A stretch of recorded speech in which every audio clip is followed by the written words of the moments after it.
You are listening to Mindshock True Crime. Are we audible? I think the audio is good. This is your host, Bruce McGuire, and this is the long-awaited Bob Enyart podcast in the Jonbenet Ramsey True Crime series, part 20. This is obviously the most comprehensive, exhaustive, logical analysis of one of the most infamous cases in modern history. If you haven't checked out the previous episodes or you've been living under a rock on Mars, which may not even be a planet, but whatever it is, wherever you are, if you have not heard of this case, I don't know what to tell you, because we're not going to be summarizing it all over again. We are only going to be examining the Bob Enyart connections, coincidences, and anomalies in typical Mindshock fashion, with logic and reason at the forefront. If you are with us here live, you could drop any thoughts, theories, or comments, questions of any kind in the live chat. I'll try to get to each and every one of them. If you want to help support the podcast, help logic and reason return to a world where it's quickly going extinct, as evidenced by any kind of Jonbenet Ramsey or other true crime case discussion in the mainstream, or anywhere else for that matter, you can donate to our PayPal. Just check the link in the description. Make sure you subscribe to the channel. Hit the bell for notification here. This is the Bruce McGuire channel, the home of Mindshock. Like and share Twitter, Facebook, Reddit, and Patreon. Patrons do get priority for case topic, logical analysis, co-podcaster requests. You could also be a guest on the podcast depending on your tier. Questions, comments, theories, thoughts, suggestions, rebuttals, debunkings of any kind, leave them in the comments section. So, without further ado, let's take a look at Pastor Bob Enyart. So, before we get to the, we have Glomar Explorer in the chat bringing up Bob Enyart in connection to Columbine. And if you haven't checked out the Columbine series here on Mindshock, make sure you check that out. The most comprehensive, exhaustive analysis of that tragedy, where the only thing we know for sure is that we don't know anything for sure. And we're not even sure about that, because the official narrative seems to be the only thing we can be moderately sure is bonk. That doesn't mean we know exactly what happened, though. So, yeah, Bob Enyart live, as we went over in the latest Columbine episode on withheld FBI files that were withheld from FOIA. That actually exposed that there were people discussing the Columbine shooting the night before Columbine on Bob Enyart Live's chat room. Now, this guy obviously connects with quite a few cases. We're going to try to keep it on track and discuss the connections only with the Jonbenet Ramsey case, but if the Jonbenet Ramsey case also spiderwebs into many other cases with some kind of satanic ritual abuse, Illuminati cabal happenings, as Nancy Krebs blew the whistle on, yes, Pinto Sack, Bob is no longer alive. Welcome, Beacon of Truth. Pinto Sack here, Glomar Explorer. Yeah, so, wow, what? Glomar Explorer mentions Eric Harris referenced Jonbenet in his writings once also. That's curious.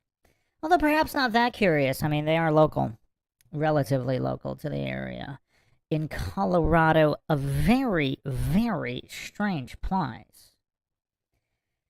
So, I will be doing, it's been a while since we did the Jonbenet Ramsey episode. Apologies for that. I do have a few more episodes I wanted to do, touching theories that nobody else has covered yet, and there's quite a few. I mean, just the amount of oddities in this case, it's just one of those cases. There's not too many of them. Maura Murray, another one of those. But, yeah, there's a couple cases in true crime where just the oddities just never stop. So I'm going to let the chat decide. Do you guys want to do a video presentation? We could watch a couple videos on Bob Enyart and then go over the nitty-gritty details. Or we could just start straight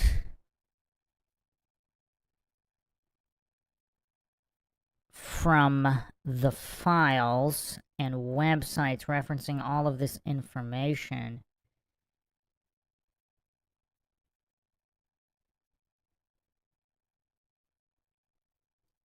I mean, there's a lot here, and Bob Enyart has injected himself into the case very strangely as well.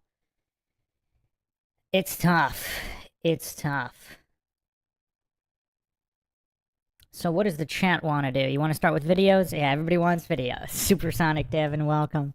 All right, so let's start with a compilation here. Quite a few people have been investigating Bob Enyart in connection with the Jonbenet Ramsey case. And they've dug up quite a few things. So let's systematically, logically analyze all of this. There's also compilations from various documentaries with clues and how they may or may not connect to Bob Enyart. Actually, you know what? I'm going to do a quick synopsis on Bob Enyart himself before we get into the video.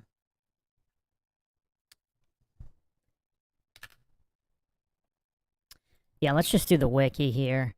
It's pretty short. Bob Enyart, born January 10th, 59, died September 12th, 2021. That's interesting. Died 12/20/21. That's a lot of 1-2s. Was an American conservative talk show radio host and pastor of Denver Bible Church in Denver, Colorado. He was an anti-abortion advocate and political commentator. Enyart opposed mandated vaccinations and mask mandates for COVID-19. He died of COVID-19 in September 2021, allegedly. Early life and education. Born and raised Paterson, New Jersey. Interesting. This guy's from Jersey. He attended a Catholic grammar school for 8 years before attending a public high school. Well, that's curious. Enyart studied at Arizona State, where he specialized in computer science. Career. Before graduating from college, Enyart began working in the tech industry, including positions at McDonnell Douglas and U.S. West in Denver. See, that's curious. McDonnell Douglas Corporation, major American aerospace manufacturing. It eventually merged with Boeing in '97. U.S. West in Denver, a regional Bell operating company created in '83. A case related to the antitrust breakup of AT&T. He designed computer software for military helicopters. I wonder if he's got any connections to John Ramsey. Served as a computer analyst for Microsoft. I mean, wow. This guy did a lot of stuff. Wow. I mean, this guy's kind of dialed into aerospace, communications, tech, and military, and Microsoft. You can't make this stuff up. I mean, what are the chances this guy's not some kind of Illuminati shill? If you guys recall, on the previous episodes, I went over a whistleblower who said her husband was somehow connected to FBI or CIA, and there's a lot of upper-level people involved if there was some kind of satanic ritual, and this kind of matches what Nancy Krebs was talking about. Welcome, lured ape south to west. I mean, this is crazy stuff here. I actually was not aware of how... I really thought this guy was just a pastor. I mean, this guy's background smells of shill. I mean, this guy works for McDonald's. So some random guy from Jersey ends up in Arizona State, Arizona, and then he just starts working for McDonnell Douglas, Aerospace Manufacturing Corp, and defense contractor, U.S. West Communications, one of 7 regional Bell operating companies created after the antitrust breakup of AT&T, and also designed computer software for military helicopters, also a computer analyst for Microsoft. I mean, this is crazy. I mean, this must be the most accomplished pastor ever. Can anybody think of any other pastor who has this kind of background? I mean, that's anomaly. That's one of the biggest anomalies right off the bat there. I mean, to think that this guy's not some kind of spook shill. I mean, what are the chances? Pinto Sang says military industrial connections just like John Ramsey. Yeah, and well and beyond. I mean, this guy's dialed in at Microsoft. I mean, this is crazy. Glomar Explorer says AT&T Bell, endless rabbit holes to dive into there alone. Yeah, I mean, that's 5 hours if we go down that rabbit hole. All right. Opposed to legal abortion, Enyart began working for Operation Rescue in 89. Operation Rescue or Operation Save America, fundamentalist Christian conservative organization based in Concord, North Carolina, suburbs of Charlotte. Opposes human-induced abortion and its legality, Islam, and homosexuality. Interesting. So, multiple arrests for trespassing, assault, and obstruction at women's clinics led to conviction. Enyart spent time in jail. In 91, Enyart began broadcasting about conservative issues at KQXI. With his audience growing, he began broadcasting on Christian television station KWHD-TV, owned by Lucia Broadcasting of South Bend, Indiana. Huh. In 2000, Enyart became a pastor at Denver Bible Church. Enyart hosted Bob Enyart Live, a daily show in Denver-based Christian radio station KLTT, and was a host for Cornerstone Television, the Christian broadcast satellite TV network. In 91, Enyart created a radio show to support creationism and attack evolution. Enyart changed the name of the show in 2006 to Real Science Friday as a challenge to National Public Radio's show Science Friday. That's actually kind of funny. On December 28th, 2012, Enyart settled a trademark infringing and cyber squatting lawsuit brought against him by NPR and renamed his show Real Science Radio. Wait, how could that be trademark infringement? Real Science Friday as opposed to Science Friday? I mean, that's weird. I mean, that's crazy petty. I mean, what is going on there? That's a lot to unpack there. I don't want to go down that rabbit hole. Enyart served as a spokesperson for the anti-abortion group American Right to Life. He picketed the homes of doctors who performed abortions, causing one Colorado town to ban such protests in residential neighborhoods. Enyart criticized presidential candidates who did not share his view on abortion and advocated for the death penalty for women who had abortions. Oh, that's kind of messed up. That's kind of messed up. Some would say. Others would say it doesn't really matter whether you murder prior to exit from the womb or after. AIDS. In 95, Enyart angered families of people with AIDS when he read a man's obituary on his television show Bob Enyart Live, calling the deceased a sodomite. A regular feature of the show. This guy is definitely controversial. I mean, is he some kind of shill plant made to make conservatives look bad? A shill plant gone crazy, MK Ultra. Now, whether or not he's directly connected to the Jonbenet Ramsey case, that's what we're going to be examining here. Corporal punishment. Enyart was a proponent of corporal punishment of children. He served a 60-day jail sentence in Jefferson County Correctional after being convicted of child abuse for hitting a 7-year-old with a belt so violently he raised welts and broke the skin of the child. In 94, Enyart agreed to stop making late-night telephone calls to residents of Kenosha, Wisconsin, who were upset with the content of his program on a Kenosha. See, Kenosha, Wisconsin's a very interesting place, is it not? It gets on the map in 1994. That's pretty curious, isn't it? That's pretty curious.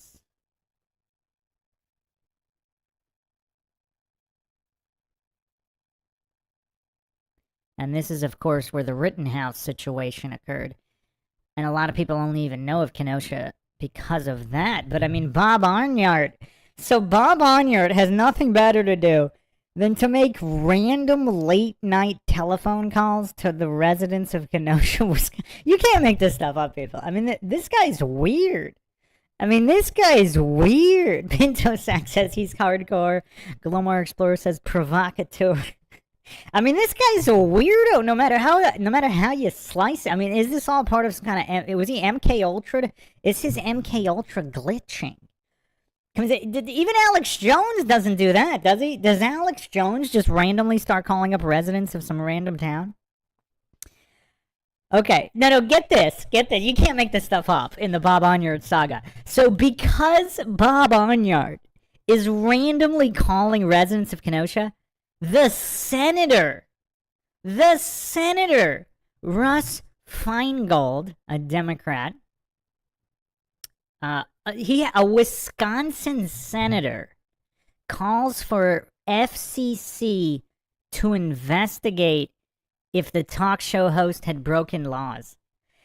So, so because he's randomly calling residents, so prank phone calls are illegal? I mean, I don't know. I mean, this is not even necessarily a prank, but I mean, I have no idea what's going on here. Enyart was sentenced to 11 days in jail June 2009 after he refused to pay a fine for his conviction of criminal trespass at the Focus on the Family headquarters. I mean, this guy gets around. All right, so here we go. Check this out. The O.J. Simpson connection.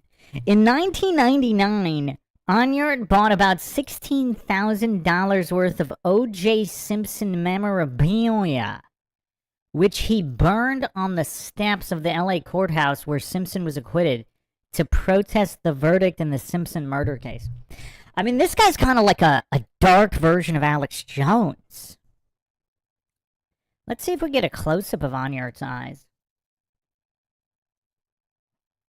Open theism. Enyart was a proponent of the doctrine open theism, which rejects several aspects of the classical theism of traditional Christianity. In 2014, he publicly debated the issue with Reformed Baptist apologist James R. White.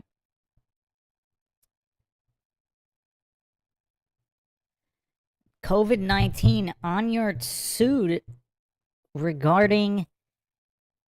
So, following a lawsuit brought by Enyart, a U.S. District Court judge ruled in October 2020 the state could not impose mask-wearing mandates or limit the size of gatherings at Denver Bible Church.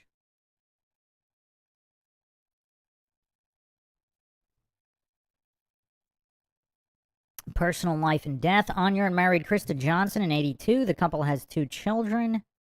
Before divorcing as a result of his extramarital affairs. This is kind of a weird, it's almost like a hit piece Wikipedia article, isn't it? Like just like, I mean, this is just weird. After a second brief marriage, Enyart married Cheryl Maines in 1994. Wait, Maines? Hold on a second. Maines?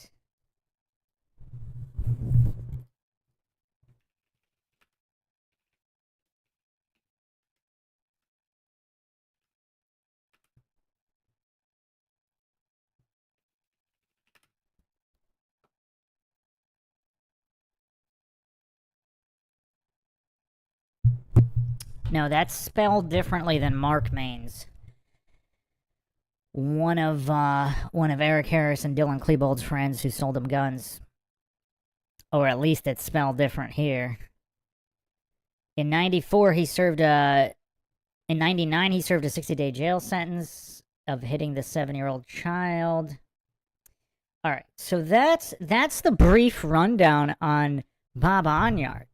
Pinto Sack says this guy's whacked out. That would be crazy if he did marry a relative of the guy that sold the guns, and that's possibly if there was a connection on how he knew about what was being planned. But anyway, let's get to the videos in connection with the Jonbenet Ramsey case.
Earlier today, the Ramseys broke their silence and shared their grief with CNN's Brian Cabell in this exclusive interview.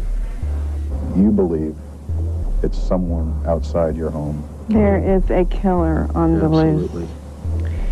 I don't know who it is.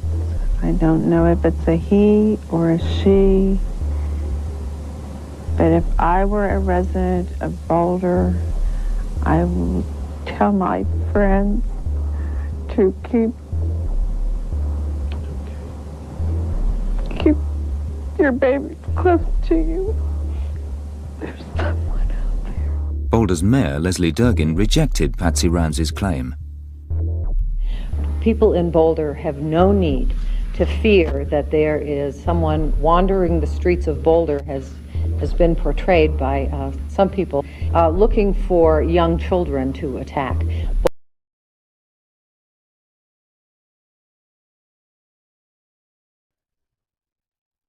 You know what's kind of weird, though? You have the other attack of the girl that went to the same dance studio. You know, just people on the prowl. You have random murders. I mean, it's kind of weird for the cops to just... I mean, it's just weird, because how do they know... Unless they knew the parents did it right from the beginning, but how would they know that? I mean, there's so many oddities here. I mean, the Fleet White oddities. I mean, just non-stop oddities. So, that's kind of weird. Who else thinks Patsy Ramsey's genuine? I don't know if we went over that specific interview before. She seems kind of genuine to me. I mean, or is she just that great of an actress? Because she looks like she's on, like, a lot of drugs to obviously, you know, cope with this tragedy. I don't know. I mean, I can't... I mean, we can go back through that.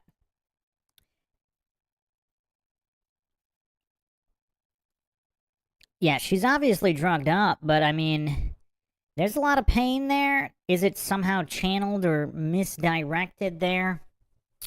Or directed away from... I mean, it just... She also says, I don't know if it's a he or she. That's kind of a weird thing to say. Have any other cases somebody said something like that? Because normally it's like some kind of big, bad, scary man. Like, what would cause her to say it's a female? Or it could be a female. Unless she had suspicions about the babysitter. It's kind of tough. Anybody have any thoughts on this? Micro-expressions give away nothing. I mean, it seems like genuine pain. Now, that doesn't mean, obviously, you know, if this was some kind of accidental death, she could still be in genuine pain about it, but... Beacon of Truth says she's not talking about her pain, she goes directly to fear-mongering.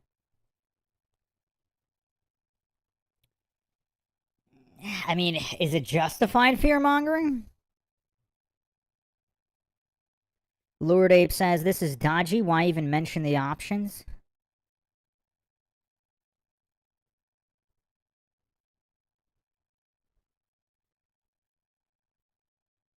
Well, the police maintained that there was no threat for forever, right? I mean, they never connected the Jonbenet Ramsey case to any other case officially.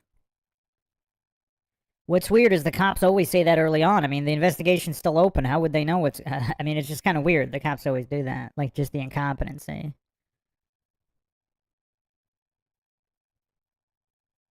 Lured Ape says, like, when a child says, I never took the cookies when no one accused them. Wait, are you saying that about the cops? Like, the cops are saying there's no ongoing threats, which means there is an ongoing threat? Supersonic Devon says, I think she seems nice, not cruel. Well, if you haven't listened to the previous episodes, apparently she was connected to, like, Freemasonry through her parents, and, I mean, there was a lot of crazy stuff going on in both the lives of Patsy and John Ramsey pre-marriage and all, like, in their early lives as well, and their families. Lured Ape says, no, I'm saying it is odd that Patsy said it could be a man or a woman. Did someone ask if it could be a woman?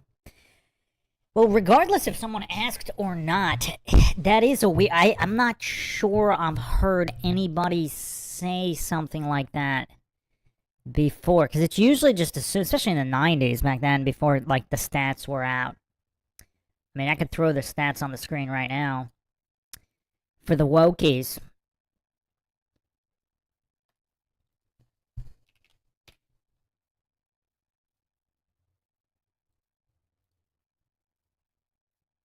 So this is child abuse, male versus female. But back in the day, everybody just kind of assumed it's like, men are the vast perpetrators of all types of abuse. So, yeah. A lot of goofs don't actually know the stats of anything. Females are definitely more likely, maybe not by a landslide, but more likely to harm children than men. But anyway, obviously this is an unlikely scenario regardless of what did or didn't happen. Exactly, how many individuals were involved. So the only thing I could say is if Patsy suspects it was the babysitter. So maybe that's why she made that reference.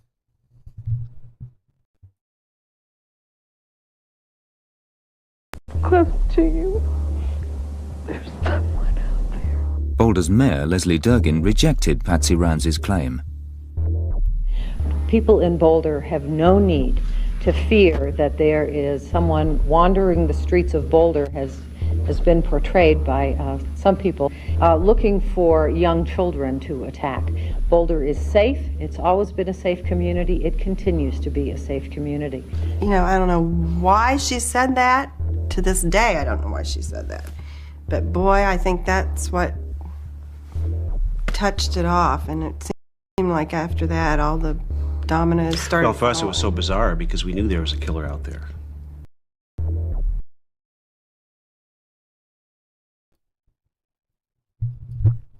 How calm and methodical John is strange, though, isn't it? Like, look how calm, cool, and collected John is here. Here's the other thing, too. There were, we're talking about several murders in Boulder here. Because not only the attack on the other child that went to the same dance school as Jonbenet Ramsey, but the former housekeeper ended up dead, if you haven't checked that out before. Not only that, but then you also had Helgoth ends up dead under suspicious circumstances, almost made to look like a suicide. You have a lot of deaths and murders going on here within a relatively short span of time in Boulder. And they all apparently, I don't know if it was definitively proven that Helgoth was somehow connected to the Ramseys, but obviously the former housekeeper was. That was the former housekeeper. So, that's curiosity. And then, of course, yeah, I don't know what the deal is with John Ramsey, though. Was he MK Ultra? Patsy still looks like she's on something. Amy P., welcome.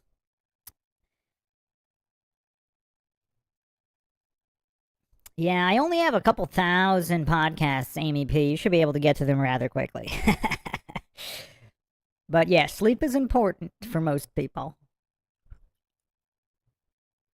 Supersonic Devon says, after seeing all the cases over the years, women have really shocked me. Being a mom, I might have bias because I cannot comprehend. Beacon of Truth Tower says, Patsy's not acting right. Both parents' words are too scripted. Well, if she's drugged up, and she had various health issues throughout the years, so I don't know. She never really struck me as suspicious. John Ramsey's definitely odd, but he seemed very odd before Jonbenet Ramsey's death. So I don't, I'm not sure how much that means. But he's an odd duck for sure. For sure. All of these people seem kind of odd. The Fleets, the Steins, they all seem pretty odd.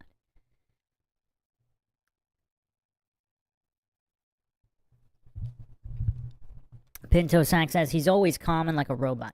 I suppose it's also possible, he's on some other types of medications as well.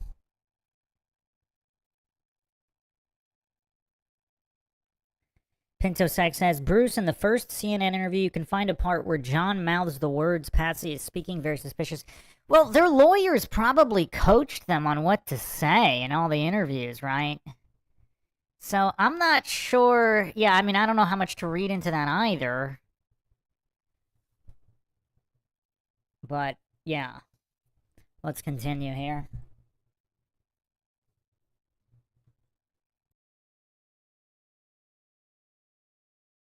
After that, all the dominoes started. Well, for us, it was so falling. bizarre because we knew there was a killer out there. And how could she say there wasn't? It made no sense.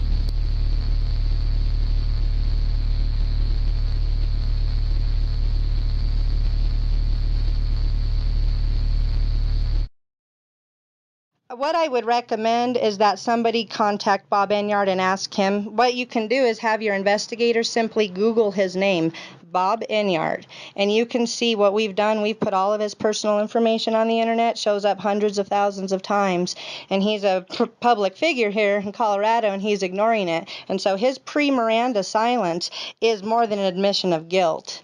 And so you guys should have more than enough, because the investigators have taken our DNA on false allegations. They've taken our children on false allegations, trying to silence us. And so we've been threatened with arrest, but no police has yet to even go question him or take his DNA, and that's a concern for me as a citizen.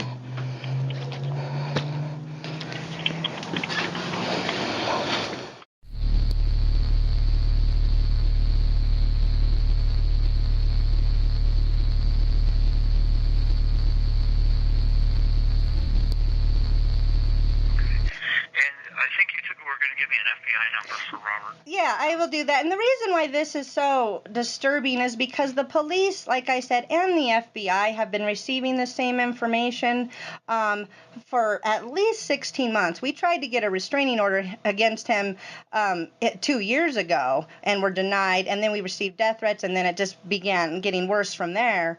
But nobody has even so much have even done a little old-fashioned knock and talk and asked him the questions. We have websites put against him. We have all of his personal information all over the internet. I mean, I can give you the websites and you can find everything you need. And he won't even tell us to stop. He won't sue us. He just keeps threatening us. Okay? And so this is extremely serious, and they won't test his DNA. He left it on Jonbenet. They won't go test it. They test our DNA. They've been harassing us and threatening arrest, taking our kids, all kinds of stuff. So we need Homeland Security to really take this seriously. And so his FBI number is 678532LA7. Welcome to part 2 and the conclusion of our Clue That Breaks the Case 2013 on the Jonbenet Ramsey murder. Now, the Denver Post cannot be trusted. You'll think, well, the DNA evidence proved it's not the Ramseys. It's got to be somebody else.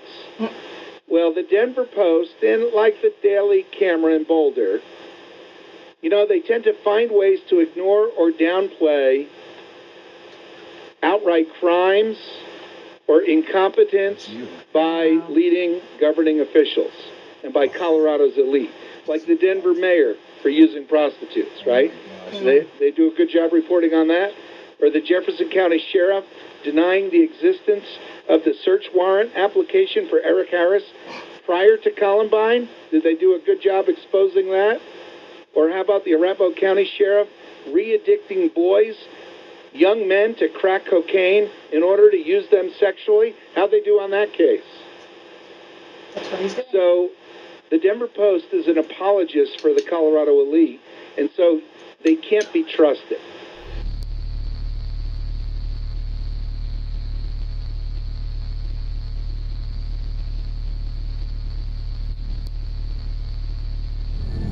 From the very start of their investigation into the death of 6-year-old Jonbenet Ramsey, Boulder, Colorado police were suspicious of her parents, John and Patsy. The day after the murder, DNA samples were collected from Jonbenet. There's DNA in 2 places, under her fingernails and in her underwear, none of it belonging to the Ramseys.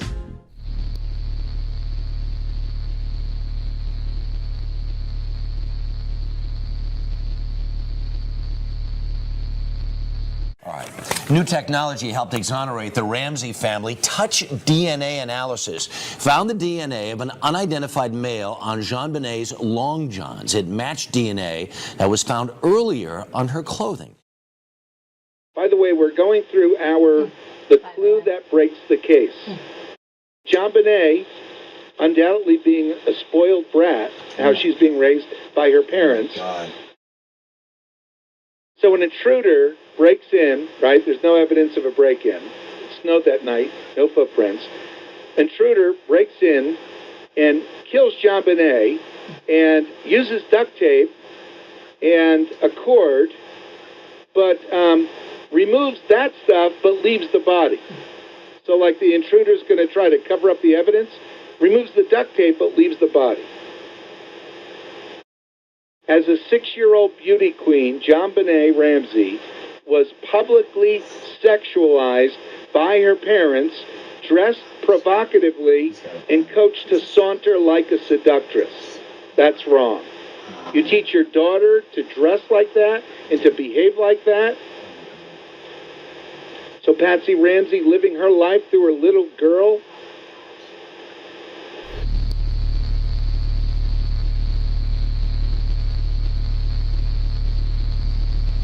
The American public has been led to believe that while we went to bed that night after Wonderful Christmas, brutally beat Jonbenet, sexually molested her, strangled her, went to sleep, got up the next morning, wrote a 3-page ransom note, called the police, sat around the house for 4 hours, then I went downstairs and discovered her body. And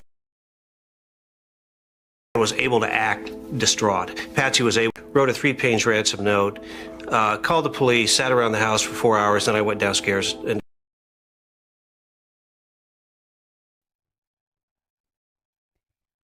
Did everybody catch that? He said he went downstairs. Not downstairs. Downscares. Huh. He's thinking about scares? I mean, I'm not sure it's that simple as he was scared something had happened to his child, as did someone threaten him? Is he scared? Is the entire Illuminati satanic ritual cabal story true? And that's why... You know, everything from, somebody else mentioned Judge Long in the chat as well. I went over Judge Long, even connecting to Moscow, Idaho, of all places, as some kind of satanic ritual abuse corridor. And, you know, keep in mind, I mean, this is back in the day. I never heard of Moscow, Idaho until the Idaho students case. This is tough. But, so if he's been threatened, so the theory that we've been going over on the last few episodes, if there is some kind of satanic ritual abuse, and she was never meant to die, but there was some kind of an accident, like, do people expect John Ramsey to tell the truth and out his fellow Satanists and occult ritualists? I mean, they'd obviously kill him, and his wife, and his son, and his other family. I mean, what is he supposed to do? So he actually seems a lot more agitated and less robotic in this interview than others. And this Freudian slip of downscares, maybe it's that simple that, you know, they were scares. He didn't know where his child was. Maybe it's that simple, or maybe there's something else going on with scares and scaring. Perhaps even if he's scared that his role in the satanic ritual abuse will be discovered. Again, for people who think this is all unfounded, check out the previous episodes. Check out his father, North Fox Island, etc., etc. I'm not going to go over all of that again today, but I mean, this is not nothing. This isn't just made up by crazy people online. I mean, there's countless hours of documented evidence and connections here that simply cannot be ignored.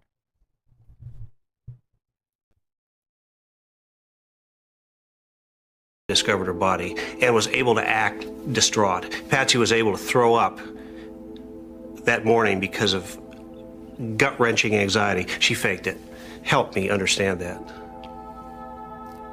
Where is our common sense as a society, as a race of people? What do you think happened? Well, I think what happened, and it's, I guess, supported by evidence and seasoned people that have looked at it, is that this person came into our home when we were out for dinner. on Christmas night, and then waited until we went to bed and took Jonbenet from her room. And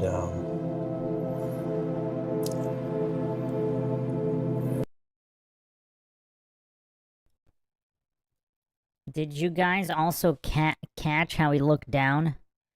I mean, that's a sign of shame. Let's watch it again without the volume here.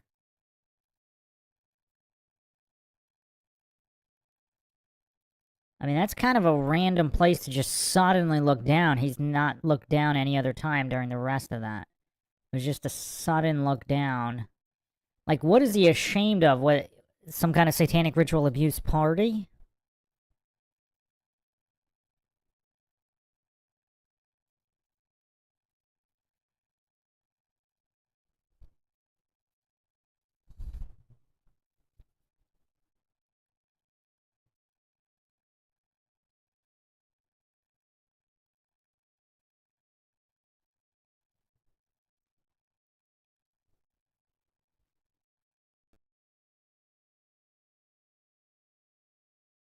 out for dinner. Well, Who she was? You know, I've told people I don't think I know anybody that could be. Waited until we went to bed and took Jonbenet from her room. And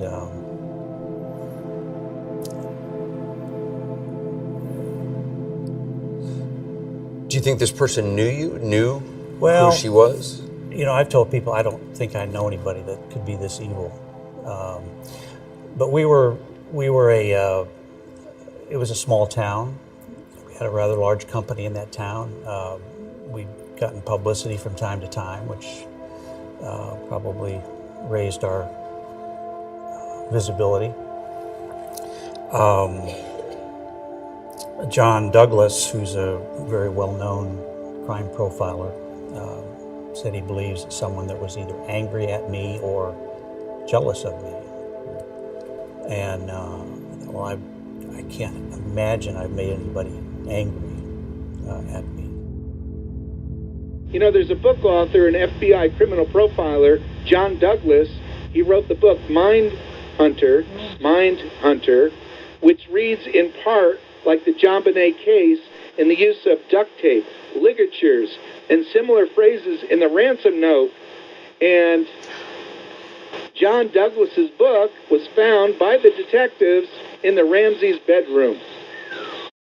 If the Ramseys murdered their daughter, possible motives include parents blaming the daughter for their own sexual abuse of her, jealousy of the mother toward the daughter, sexual incident getting further out of hand than even planned, outburst of wrath after sexual assault unintentionally harms the child lethally. The actual murder then and the kidnap scheme came about to cover up the initial crimes.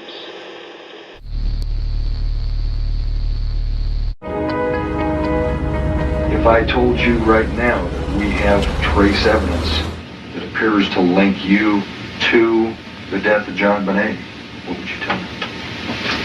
That is totally impossible. Go retest. We're talking about scientific evidence. I don't give a flying flip how scientific it is. Go back to the damn drawing board. I didn't do it. John Ramsey didn't do it, and we didn't have a clue of anybody who did do it. Even after 3 days of grueling interrogation, Patsy staunchly maintained her innocence. You know, quit screwing around. Let's find the person that did this. We have had everything in our lives scoured. I mean, they have talked with my fourth grade teacher, my, friends from elementary school.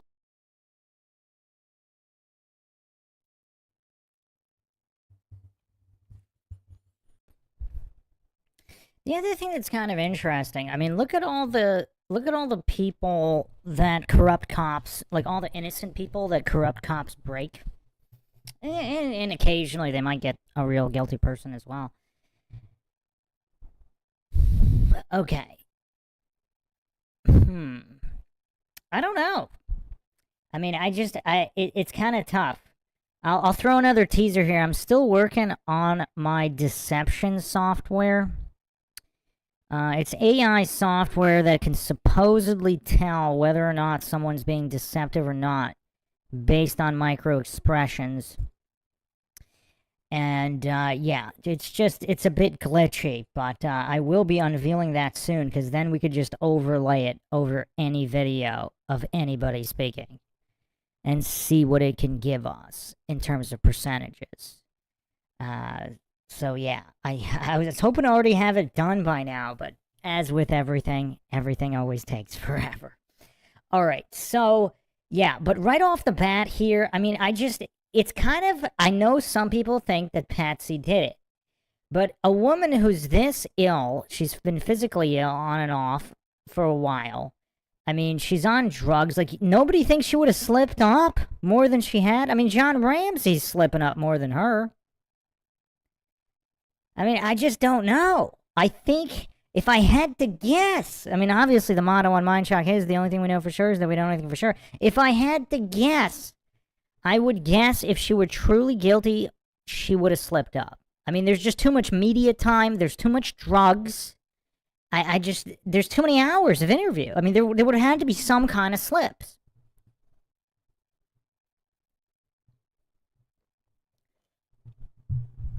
I mean, look at John Ramsey. If anything, John Ramsey seems to know more. I mean, I don't know what that would be, but John Ramsey seems to know more.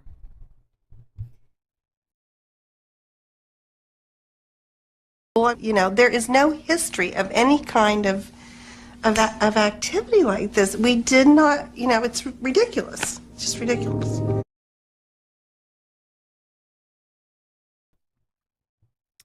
Again, if I just had to guess here, look at John's face when she says there's no history of activity like this.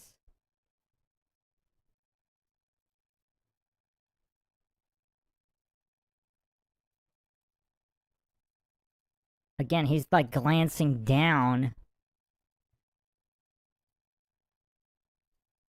If there were history of... So here's another theory. Would Patsy have known or allowed her daughter to be abused?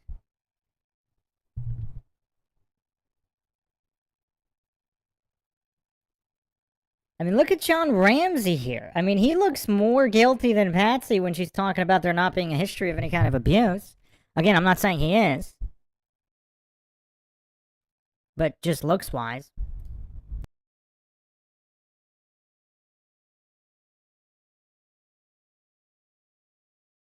Not, you know, it's ridiculous. It's just ridiculous.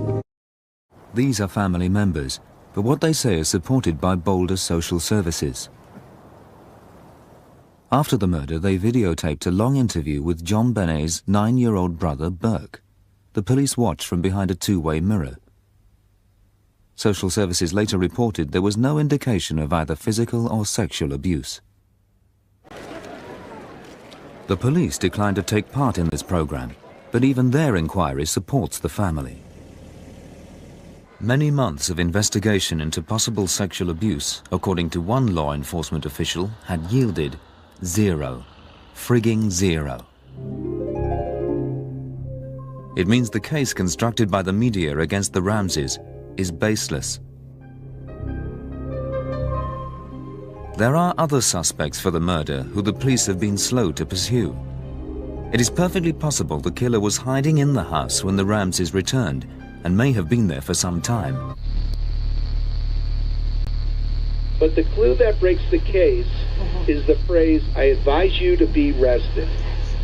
No theory of an intruder can explain that phrase, nor much of the above evidence against the Ramseys.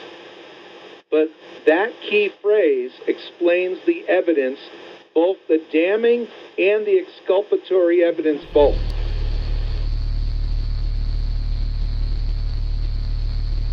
The reality is that an intruder could easily have got in, and once in, moved around undetected and unheard. From her parents' bed on the top floor, it is no less than 55 feet and 1 floor below to where JonBenet was sleeping. There are thick carpets. Sounds do not carry.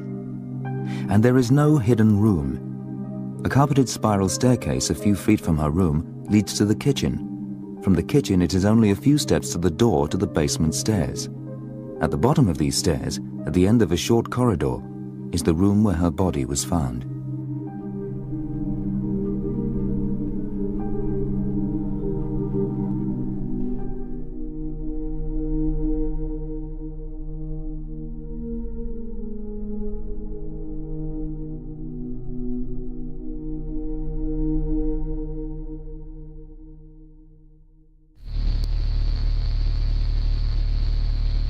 He is an extreme manipulator. He's a cult leader. He has a radio show in Denver. He's being sued by NPR right now because he's a thief. But he has a radio show at 6:70 a.m. every day, Monday through Friday. And he's a Christian pastor, a pro-life pastor. And so he's been using his pro-life status as a cover to kill children. And I can give you his FBI number, his birthday number, his social security. We purchased all of his court documents. We've been doing a full year's investigation, figuring out why he's trying to take our kids. And it led us into discovering that he murdered Jonbenet Ramsey, and that is a fact. His DNA is on there, and he's scared to death. He is absolutely freaking out, and so it's the last hurrah. He'll kill as many kids as he can, and until further notice, basically. Okay. Bob Enyart's DNA is on Jonbenet, and he's very scared of that. And how do you know that? Well, put it this way. We've been blasting Bob Enyart directly for 3 months now, and he has not said anything. He's only come in anonymously and tried to deny it and discredit us. Yeah. And so the fact that he's a public figure, I've been telling him directly, sending all 12 of his emails and all 100 of his followers directly. And so it's no secret that he knows. I called his show directly and told him the FBI is coming for you.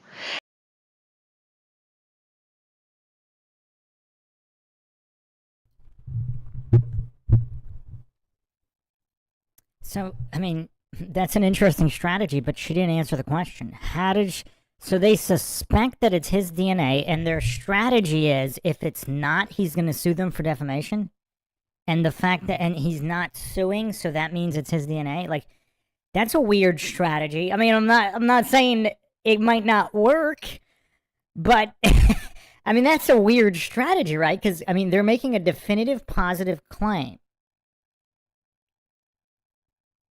So that opens them up to defamation. She's not saying, oh, maybe it's him, maybe it's not. Let's do an interview. She's saying definitively it's him.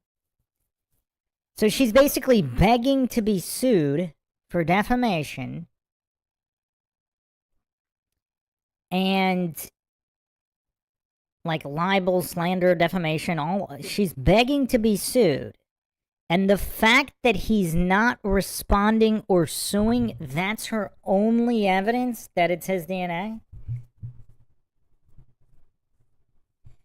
I mean, if he doesn't trust the Popo, and he thinks, I mean, I guess they have his DNA anyway. I mean, he's in the FBI database, right? So, I mean, has his DNA actually, let me actually nail that down. Has the FBI, let's see if we can find that.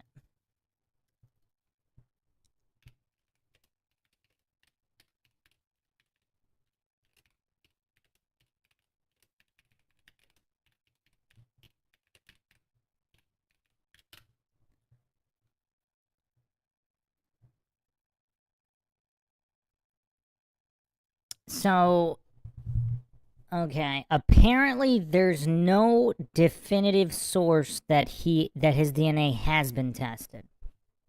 So obviously it's been reported to the FBI, you know, through various people that he might have done it, but there's nothing here. Also, what's curious is the police have refused independent DNA testing as well. So, okay. So they won't test it, they won't allow anybody else to test it. And there is no actual reference that they tested it against Bob Enyart. So like everything else, question mark remains. That's a bold strategy, though, by these people.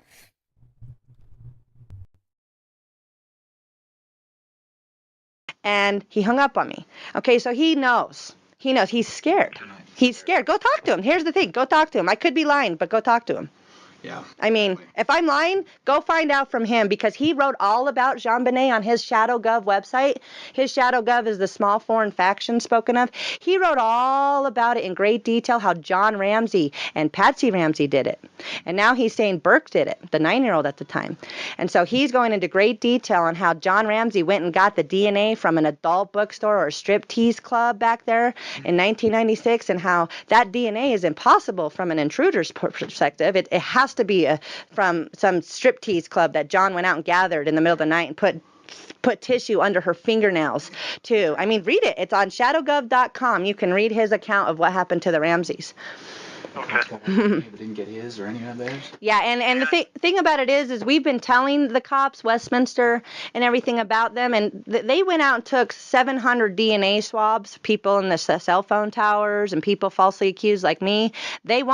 They haven't taken the Bowmans, and they haven't taken Enyarts. And I don't really know how a sting goes, but I assume that when you're a number one suspect, you're just being watched. And this is the type of criminal that he's in charge of hundreds, if not thousands, of missing children, rapes and murders, and hookers in the 80s that showed up missing. Any kind of dead body, cold case that you guys can't figure out, you can look at Bob Enyart, and you'll probably be able to get some answers, and I'll promise you that.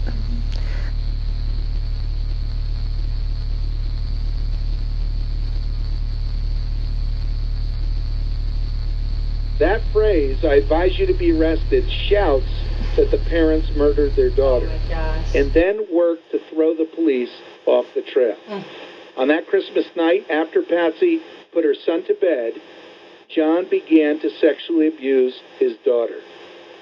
One form of destructive behavior led to another, and at midnight, in a burst of anger and emotion, Patsy struck her daughter in the head and cracked her skull.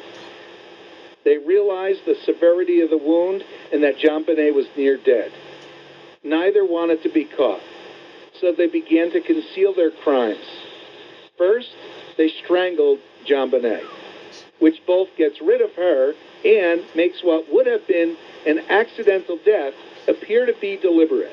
Makes it appear like somebody wanted to kill her.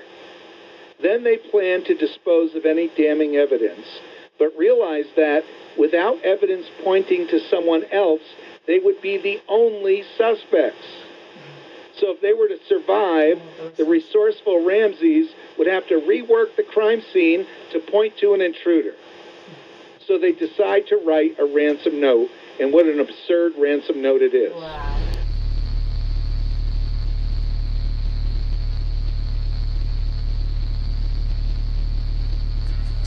Six weeks after the murder of Jonbenet Ramsey, Boulder, Colorado police were still hammering away at their only theory, that her parents killed her. They had no solid evidence yet, but they were pretty sure they knew where she died and how. In a cold, dark basement outside the Ramseys' wine cellar, the 6-year-old was brutally attacked. This little girl went through a living hell. She was sexually assaulted. She was stun gunned. There was a blow to her head after she was dead. She's strangled using a garrote made from a broken piece of a paintbrush. Could John or Patsy Ramsey have been capable of such a vicious murder? Have you ever seen a parent went to this extreme to kill their daughter? You know, what do we see? We see I'm mad at him, so I bang their head up against the wall. I'm mad at him, so I punch him. I'm mad at him, so I shake him. That's what we see in law enforcement. Those are crimes of passion. Exactly. This is not a crime of passion. Exactly.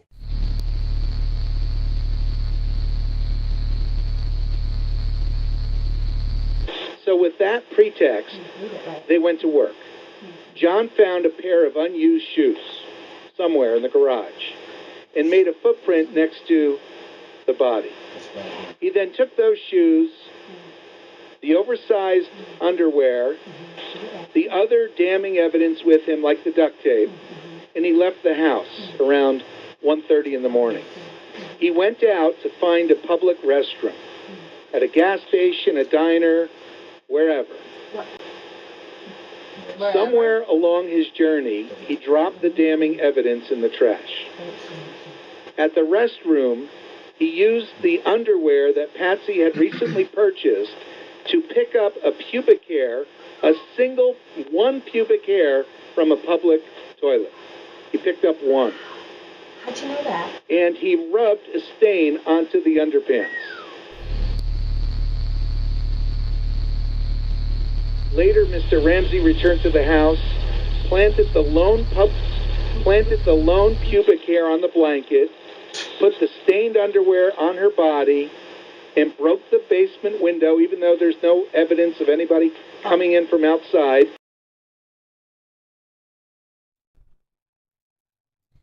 Who else thinks this is all weird? You have this lady accusing him of not only Jonbenet Ramsey's death, but all of these random hookers turning up, all the bodies that turned up in the 80s.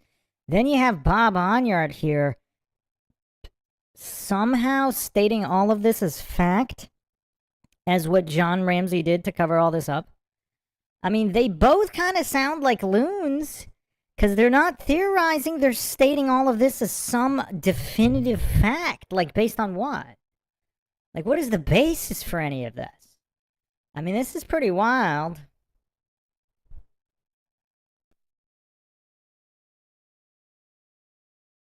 And disturbed the windowsill under it, which he later pointed out to his neighbor, Fleet White. The unidentifiable DNA material under the fingernails was likely collected by John. Likely. Or even by a few days of normal child's play. Or that too. That material did not come from an intruder, which would have suggested that Jonbenet fought and struggled, getting the attention of her neighbors, but not her brother or her parents.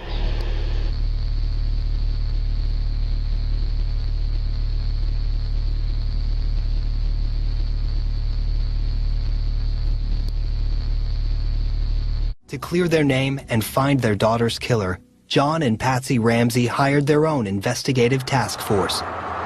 Lou Smith, a renowned Colorado homicide detective, headed the team. If the Ramseys were guilty, they better look out, because Smith would nail them. On the other hand, if they were innocent, go ahead and cooperate.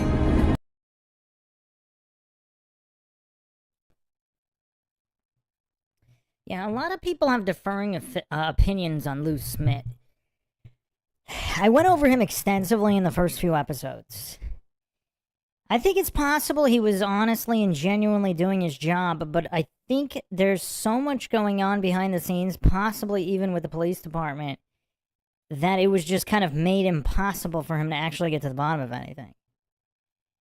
And if he's got blinders on in terms of satanic ritual abuse and people in positions of power, or he's a shell and working for them to cover all that up while trying to find some kind of patsy. I'm not saying either one of those is more or less likely, but yeah, just the Lou Smith situation is definitely curious. But yeah, I mean, just like anything in this case, there's just so many unanswered questions. It's kind of impossible to truly make heads or tails of any of this. All we can do is logically examine what's been put out.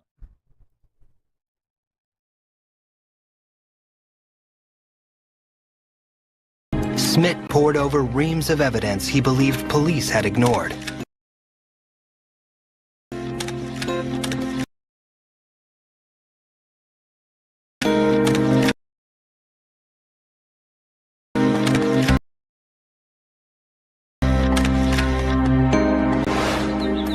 From the beginning, the Ramseys insisted that Jonbenet must have been killed by an intruder, but police said the basement window was too small for a man to crawl through.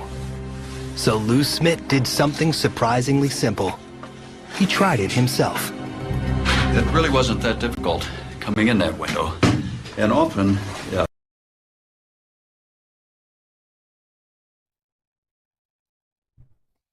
I mean, how anyone has any kind of trust or faith in the Popo when they're so dumb, they didn't even try to climb through it. They just didn't. I mean, was it these like super fat donut cops or like, yeah, nobody's fitting through there.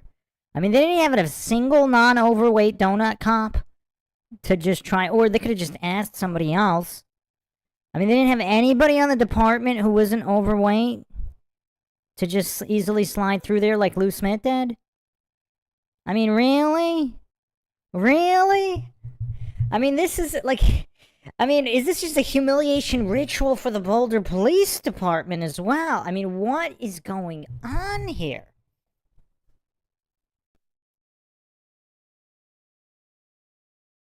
A burglar or an intruder, if they find a safe way in, they also figure it'll be a safe way out. And if you remember, there was a suitcase that was right underneath this window. And if he figures that he has to go out this window, he may think that it would be much easier if there was something to stand on. This crime can be solved. Our killer in this case left a lot of evidence behind. JonBenet, under her fingernails, had her blood, no doubt about it. JonBenet, under her fingernails, also had foreign DNA. In her panties is foreign DNA. It does not belong to anybody in this family. I think JonBenet got a piece of her killer. There was also hair left at the scene. It was right on the blanket that was covering JonBenet. This is a Caucasian hair, and it's not John, and it's not Nancy Ramsey's hair. Is it our killer's hair? Whoever left it there better have a very good reason for leaving it there.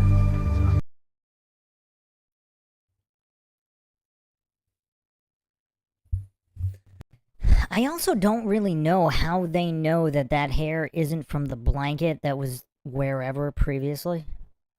So if that's just a blanket that was in the basement or wherever and it was thrown over by...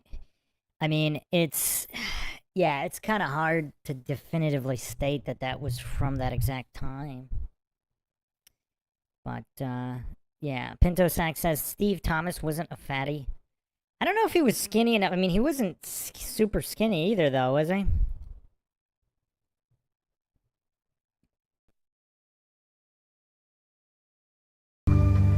There are so many clues left behind on this scene. Many murders are solved with less clues than this, but in order to find the killer, we have to look for him.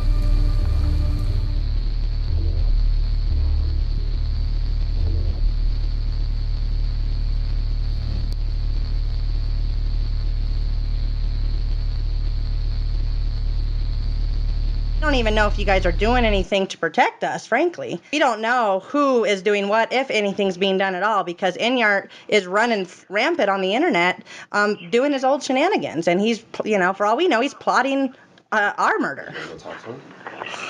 Cutting out. Are you in a place that, are you traveling or? No, I'm not. It might just be a bad connection. I could maybe try calling you back.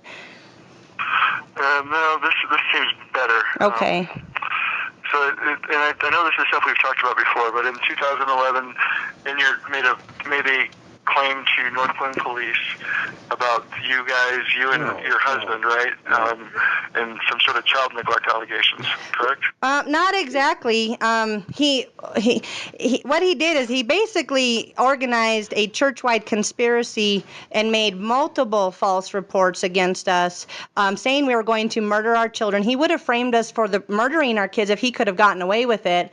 We happen to homeschool, so we don't let our kids walk to school. But this individual is very dangerous, and I'm wondering if you guys if they can come and get a court order to take my children away off of some lies, saying that I'm going to murder my kids in the basement of my house. How much more do you guys need to go get a DNA test from Enyart when he is a #1 suspect in this case? The #1 suspect in what case? Well, the Jonbenet Ramsey case, and then he's also the one who organized Jessica Ridgway. Okay. About JonBenet. Well, what about JonBenet? I mean, his name probably wouldn't come up since he runs in the shadows, and he's a Charles Manson, and so he can organize hits, and he can have little gamers go out and do work. But what about he runs the small foreign faction from that he wrote about in the ransom note. The only time his name has ever come up is when you guys call. Okay, so can you follow up on a lead and perhaps go talk to him, because he knows that he's caught and he's guilty of murder. Did you guys read the Jonbenet ransom note, the breakdown, or the 42-page timeline that we submitted? The problem with all this, ma'am, is it's almost like a tit for tat. You make a report about him, he makes a report to the police about you. No, that's not it. No. Well, it sort of feels like that's what you're doing. It feels like you're trying to use us to kind of do your bidding for you, because you don't care for this guy because he's made reports to North Glen about you. That is not it at all. Detective Foster, he has done the same exact thing to us that he has done to the Ramseys. He has falsely accused us. This is not a revenge type of thing. We have a large amount of circumstantial evidence that would nail him to the ground. Let me talk to Hold on. Detective Foster, my name is Curtis Kikal. You and I are, we talked originally last October. Do you remember me? Yeah. Okay, all right.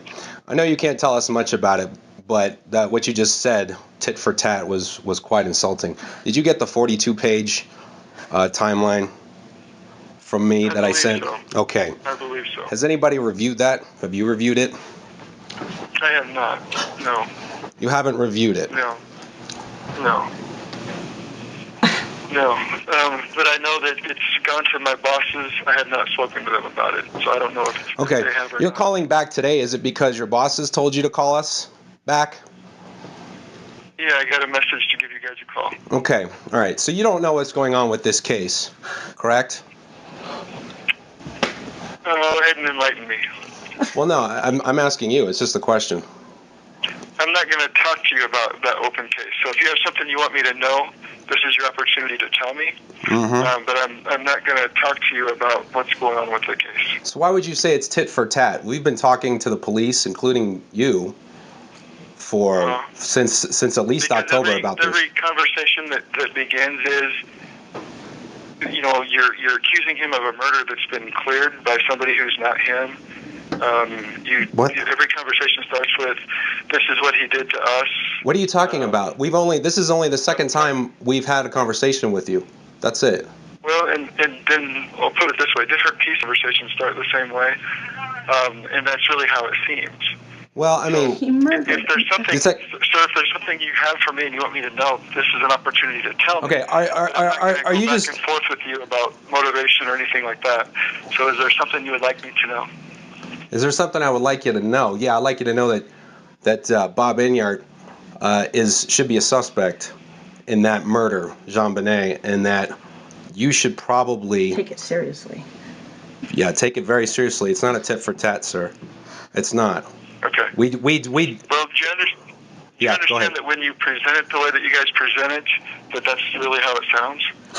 Look, Detective Foster. Detective Foster, no. Hear me for a second, okay? No, Detective Foster, I haven't been able to present it. The last time you and I talked, you were going to call me back. You never did. I figured you guys were on it. And a lot has happened since then. Okay? Can I talk to somebody, Detective Foster, that may know a little bit more? At least, when we send you stuff, it says Boulder's Most Wanted at bouldercolorado.gov. I want to make sure that you guys are getting this. This is kind of important. Yeah. You know? We place him right there. There's a ton of circumstantial evidence, and I don't want to put you in any weird position. Well, Stop. I don't want to put you in any weird position, Detective Foster, but don't turn this around on us. Don't. We're just doing our due diligence here. We got a guy who's a murderer, and we're just trying to protect all of us because he's running rampant here in Arvada and Denver, and he was up there in Boulder in 1996 when this little girl was murdered. And for some reason, the police still haven't gotten his DNA yet. That's what I'd like you to know. Do you see my concern? Yeah. Because you and I had a pretty good, delightful conversation last time, so I don't know why you're turning it around on us. I'd rather you not do that, because we haven't done anything wrong. We're just trying to do everything right in this sense. Did you kind of see where we're at? Do you kind of see what kind of position that we're in? Yeah. Okay. Do you have anything new? We might. Can you think of anything? Here. Detective Foster wants to know if there's anything new. Go ahead and tell him. The only thing new, Detective Foster, I mean, we don't even know what you guys know. And so we have a complete breakdown of the Jonbenet ransom note that explains who the group of individuals are. And I'm just a mother with 6 kids, and I'm not here tit for tat, but what I do feel is I feel for Patsy Ramsey, who was falsely accused by not only your department, but by a whole group of individuals. Do you have anything new? Yes. She's talking to you and telling you. Yes, I do. Yes, I do. You can check out 1,000 pieces of evidence that put out a nice post-murder behavior pattern of how this man likes to slander innocent families and falsely accuse people of murder when he's responsible for the crime. Okay, I uploaded them all to Google Docs so everybody can see the kind of stuff he's done to us because it paints a pattern of what he's done to the Ramseys. And you forwarded that to us, or is there a way we can look at that? I can forward it to you. You gonna look at it? Are you going to look at it? I mean, there's 1,000 pieces that prove a nice post-murder behavior of someone who's guilty and who has this pattern of falsely accusing. He accused me of the same exact stuff he accused Patsy Ramsey of. Okay? There's a pattern here. And we have 20 years almost in between, and it doesn't seem like this guy gets away with murder and nobody seems to care. We get falsely accused of murder, our DNA gets sampled, and our kids get taken away off of lies. So I'd like to know if you guys can go get something off of the truth. Yeah, like DNA. Like a DNA test, because he's scared to death of that. Can you forward that? Yes, I can. Email address that you were sent stuff to before? Yes, I can. I will do that.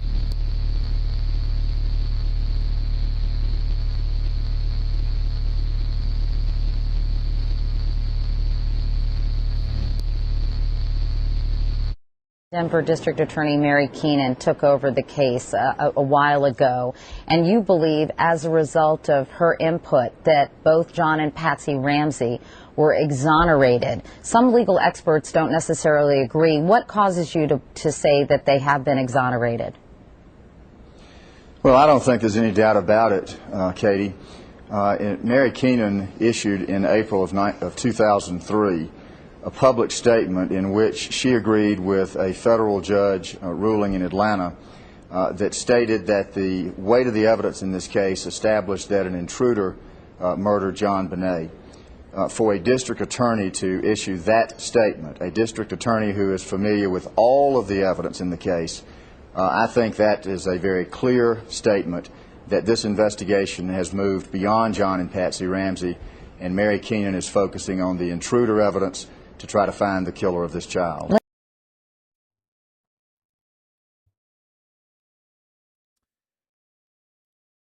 Okay.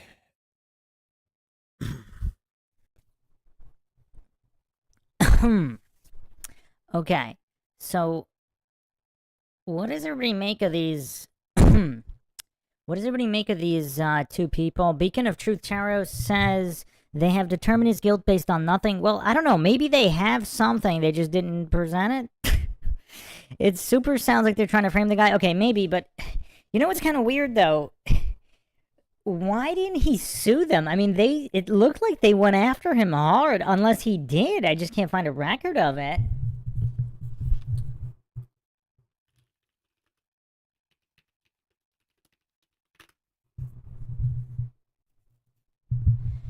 I mean, it's just kind of weird. He's suing a bunch of other people for a bunch of things. So they're going around doxing him and doing all these things, and he has no, like, why? Unless they're both on it, if they're both kind of shills, executing some kind of an agenda, and this was the plan.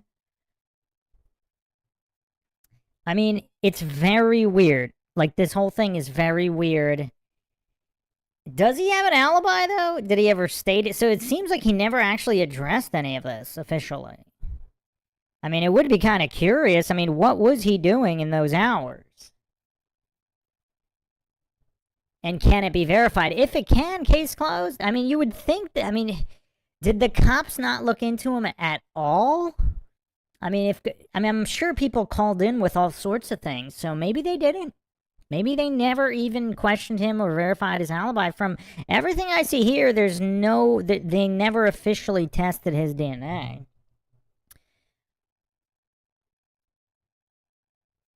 So, I don't know. I don't know. It's kind of weird. It's kind of weird. So, the other thing that's kind of curious is, of course, and I talk about this all the time, like, if it's degraded DNA, like, everybody has all this blind religious faith in DNA. I mean, you have both sides of the coin. You have people convicted on DNA that are innocent. And then you have people ruled out by DNA, but it could have still been them because of the bad sample. Like, a lot of goofs, like, they don't understand. This is not a perfect sample. And even if it were, I mean, you know, every new generation of DNA testing exposes how faulty the previous was. And every single one is touted as, like, 99.9% or whatever. And then they just get utterly exposed as inaccurate. So the goofery with the DNA doesn't stop. But this whole thing is just very strange, obviously. And let's talk about the DNA evidence that was found in Jonbenet's underwear. I know it took a while to isolate it. Tell me what the latest is on that, and do you believe that that would lead investigators to her killer? I do think that the DNA evidence will solve this case, Katie. The DNA was found in 1997, but it was not fully tested until 1999. The results of that testing were ignored by the Boulder Police Department for years. In December of 2002, when Mary Keenan took this case away from the Boulder Police Department, she established as her #1 priority to get that DNA certified into the FBI national database. That was finally done in 2003, late in the year, and I believe that one day, hopefully in the near future, there's going to be a hit, a match, and I believe that will identify the killer of this child.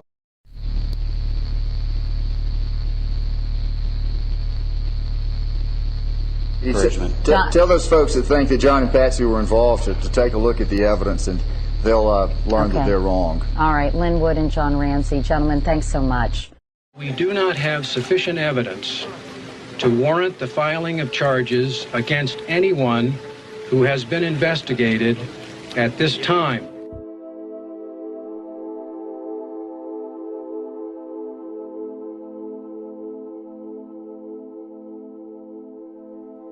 I mean, that's the problem. You really don't know what this grand jury was thinking, and you don't know what evidence, if any, actually supported the charges. What we do know is that, as you pointed out at the beginning of the segment, Alex Hunter did not pursue charges based on this grand jury true bill. Right. And he was right, because what this grand jury did not know, that was learned 9 years later, is that there was conclusive DNA evidence found on the clothes of Jonbenet in 3 different locations, which unequivocally exonerated the Ramsey family, which the Boulder District Attorney did in public in 2008. Let me ask you about that DNA, though, because obviously, as you point out, Lynn, DNA of another person was found on Jonbenet's underwear. That DNA used to exonerate the Ramseys. But it would seem, until there's an actual suspect identified and linked to that DNA, how can it prove that the murder was committed by somebody else? It just means somebody else was there at some point. It doesn't mean fully that they didn't do it, right? Well, look, it does, because look at the findings. This grand jury knew that there was DNA found in Jonbenet's underwear in the crotch area. What was learned 9 years later is that there was DNA on both sides of her pajama bottoms. That DNA matched the DNA found in her underwear. As the district attorney, Mary Lacey, at the time stated, there is no innocent explanation to find foreign male DNA in 3 different locations on the clothing of a murder victim. That DNA is the DNA of the perpetrator.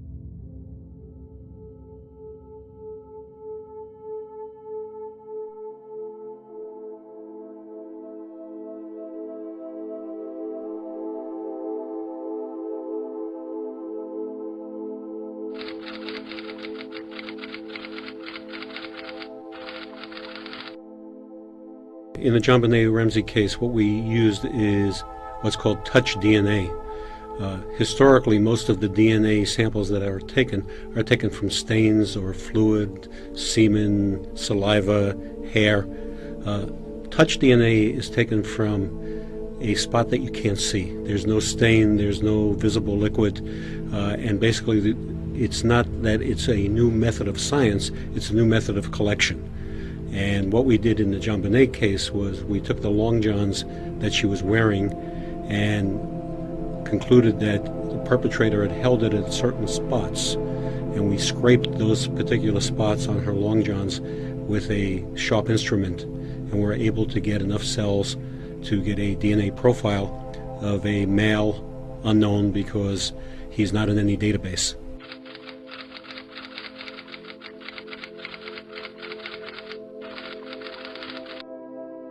Well, what it shows is that someone, not any of the Ramseys, DNA appeared in 3 places.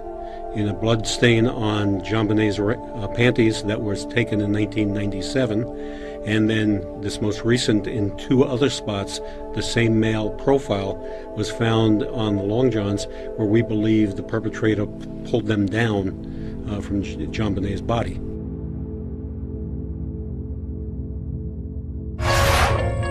When people get to see how many potential suspects are out there that were never followed up on, I think they're going to be angry about the justice system in America, and I think rightfully so. But new techniques of DNA analysis have produced one significant breakthrough. On July 9, 2008, prosecutors officially cleared the Ramseys of any involvement in the murder of their daughter.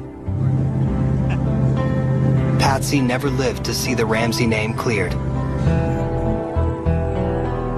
In almost every story I've ever investigated, I've always come away with a sense that truth will win out and that justice will prevail. It's just a matter of time. And when I think of Jonbenet Ramsey, I don't want to let go of that hope.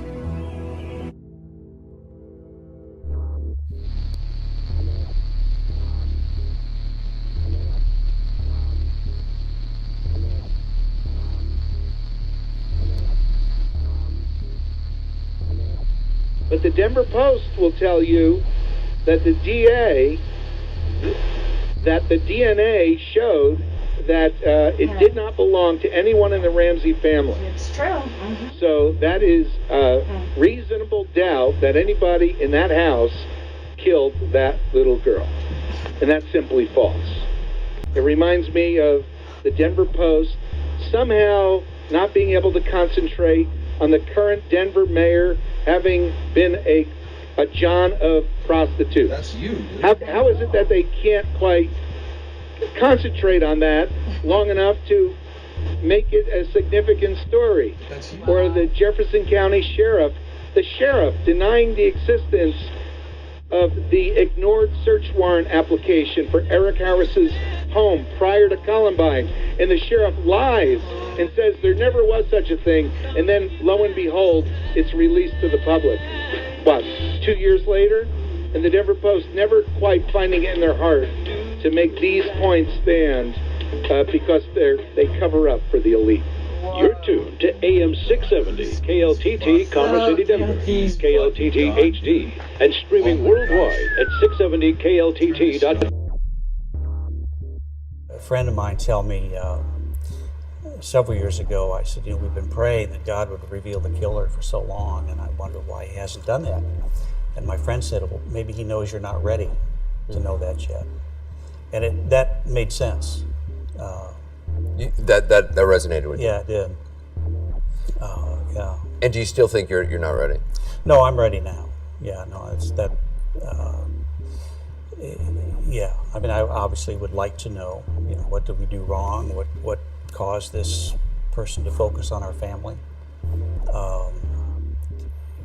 But so the bottom line, it's not going to bring Jonbenet back.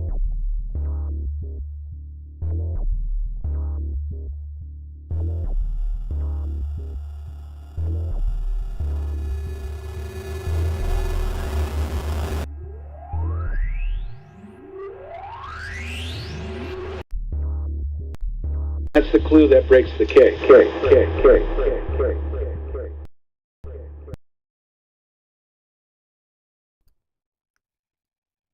Okay, let's get to some documentation here. So the point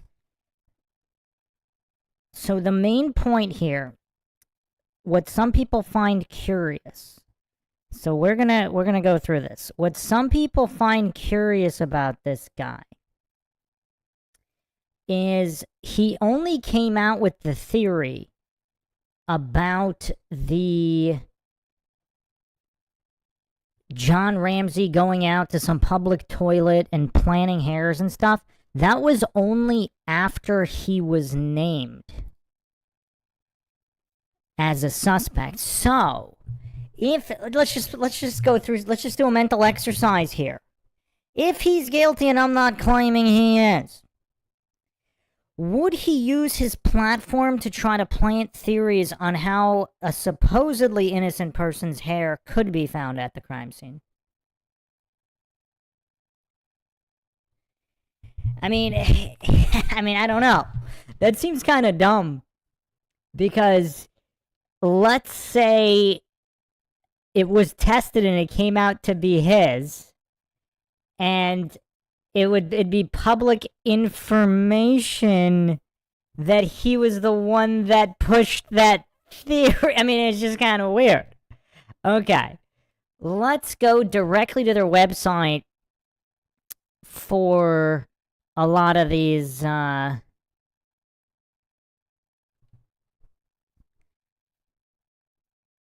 so these people, this is Curtis and Danielle Kekoa.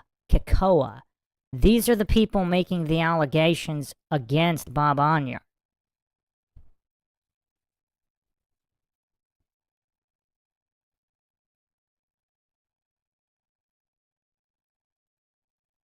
Now, there's actually formal written complaints and many other things. What the heck is this?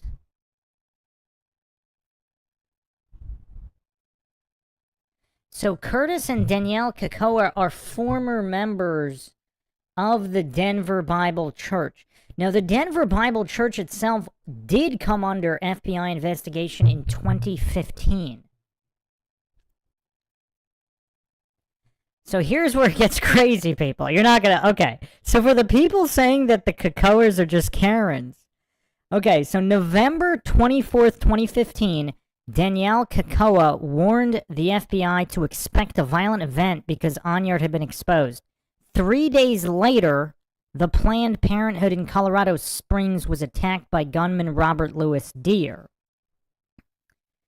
The Kekoas discussed their time in Enyart's and what went on before they realized they were caught up. Quote, "We would protest with Denver Bible Church the homes of Planned Parenthood employees on Christmas Day and hold signs of dismembered babies that Bob Enyart murdered in hopes that Planned Parenthood would stop killing kids, all in the name of the Lord."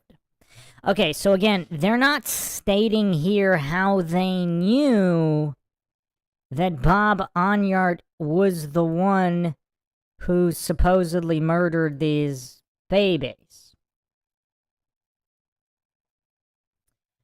But this is, and they're public, by the way, so these aren't anonymous people. They made all their complaints and reports to the FBI, and we're going really into Mindshock land here now. This is wild. I mean, this is absolutely mind-shocking here. So this is Danielle Kekoa. This is the woman on the audio that we just heard. I'm assuming Curtis is her husband, but so they were part of this church.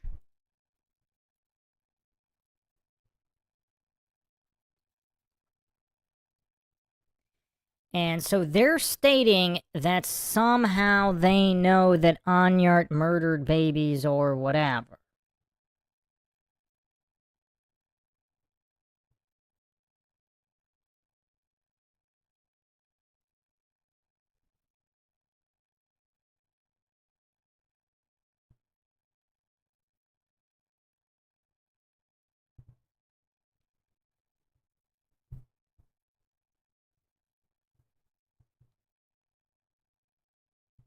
So they all have they do have the recordings with the police, which we just listened to some of them. So there's some verification of the claims.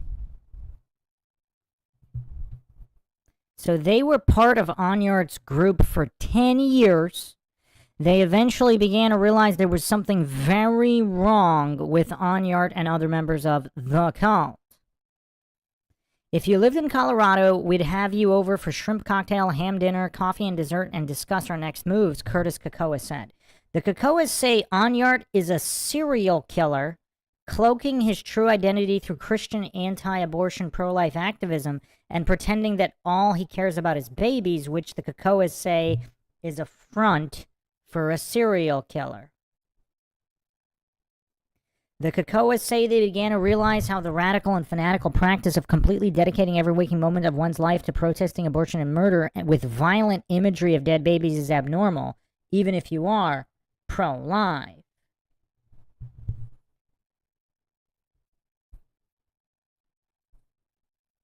There were multiple divorces in the church. Nobody had good relationships with their kids if they had any kids at all. There are multiple people in the church that have no children, and we're like, what the hell kind of pro-lifers have no children, right? And they look like pedophiles. Okay, they have the look, Daniel Kakoa said during an FBI interview. Daniel Kakoa suggested the FBI bring criminal profiler John Douglas onto their team as a consultant. The Kakoas believe Enyart is involved in the 96 murder of Jonbenet Ramsey and countless others, including Jessica Ridgway and Dylan Redwine.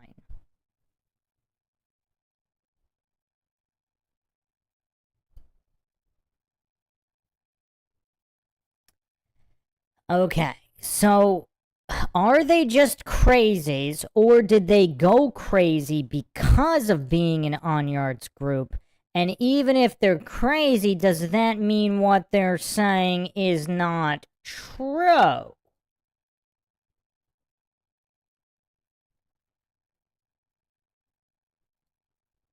So let's continue here. Let's go on their website, Bob Enyart murdered JonbenetRamsey.com. And again, why wouldn't he sue them for defamation? It's just kind of, they have an actual website that is still online today. Bob Enyart murdered JonbenetRamsey.com. So supposedly they're talking about a 2016 documentary. I'm assuming it never happened. The true story of how the FBI was forewarned to expect it 3 days before the Planned Parenthood shooting in Colorado Springs. Because Pastor Bob Enyart, the domestic terrorist who murdered Jonbenet Ramsey, has been found out. Explosive new documentary details U.S. Department of Justice secret investigation of Colorado satanic cult, narrated by award-winning journalist Timothy Charles Holmseth. Actually, this did happen. Wait a second, the Kakoas are connected to this? Hold on a second. Is this all actually going to come together? How mind-shocking is that?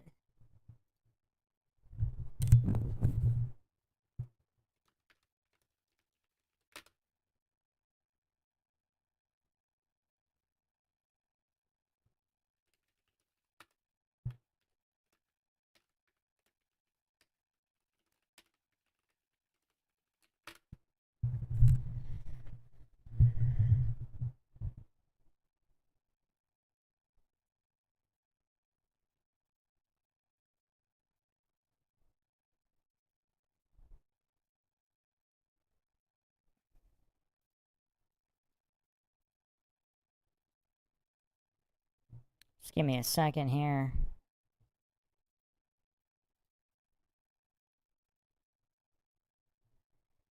Oh, wow. Okay. So... Oh, wow. Yeah, this documentary was made. It's called Expect It. It's on Odyssey. Okay, I'm not going to go through the whole documentary. It's an hour long. But apparently there's basis here. Wow. Okay, so maybe they're not just crazies. Okay. I might have to do a part 2 on this. I'm trying to wrap this up here, but it just keeps the plot thickens. So this is straight from their website, the sale of baby body parts scandal that shocked that. You know what's crazy? Like, yeah, a lot has come out about Planned Parenthood and them selling harvested baby organ. I mean, this is, Alex Jones covered this as well. Apparently the Kakoas have been talking about this before that. Are they vindicated? What is going on here? They also have a website, policerecordingscacoas.com. So they recorded all their calls with the police and FBI so they could release it later in a documentary to prove that all they said was true. This is mind-shocking stuff, people. I mean, this is absolutely mind-shocking.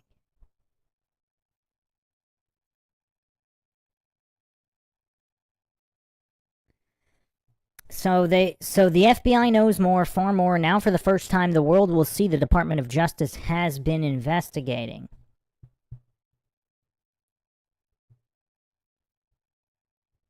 Expect it, a reference to the miraculous prediction made by FBI informant Danielle Kakoa to the Denver FBI task force during an interview 3 days before the mass shooting attack at Planned Parenthood in Colorado Springs by Robert Louis Deere.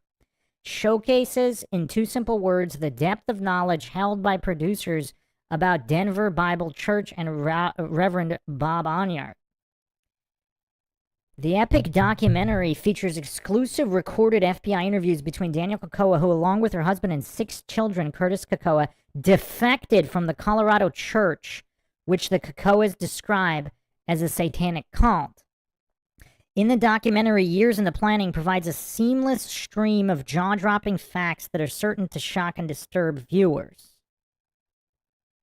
In one bombshell segment of the video, the public will hear recordings of Bob Enyart, the bizarre pro-life activist, shock jock, and convicted child abuser that interjected himself into the Jonbenet Ramsey murder investigation, being questioned in a court of law about his DNA being at the Jonbenet Ramsey murder scene. So apparently he was questioned? Okay, now we're going to get even more into Mindshock land. Man, this stuff is... Wow, I did not think we'd be going down this many rabbit holes here. This is really wild stuff here. So in yet another Columbine connection. I mean, wow. In yet another Columbine connection.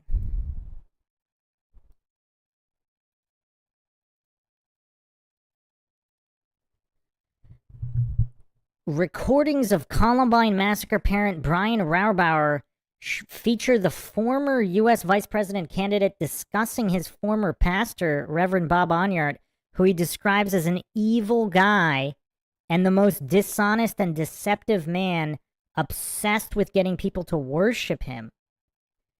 In the face of regular death threats, harassment, and retribution, the Colorado producers have assembled gigabytes of exclusive recordings, FBI records, documents, and never-before-seen information in a riveting audiovisual journey through astonishing evidence that's been kept from the public.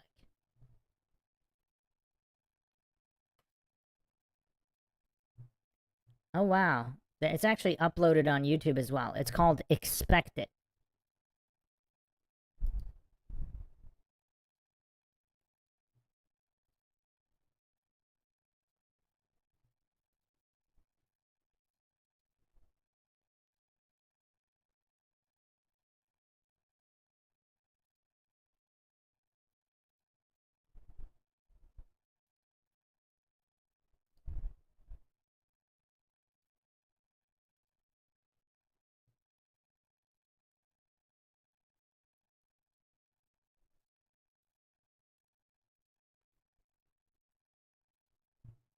I'm actually looking through the documentary right now.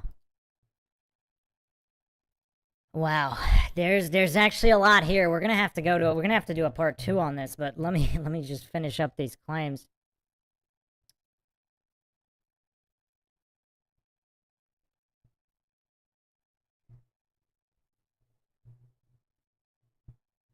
So in 2015, Denver FBI suddenly contacted Danielle Kakoa for an interview seeking info about Denver Bible Church, Enyart, and attacks on Planned Parenthood. The FBI having suddenly realized the Kakoas were credible. That's interesting. So after blowing them off for so long,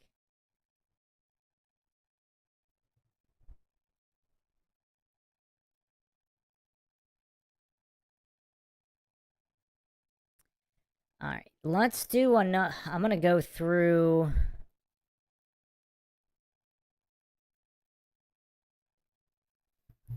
Here's an interesting quote from Enyart's co-host from Real Science radio show. Bob Enyart was one of the smartest and without question the wisest person I've known. Wow, that's weird.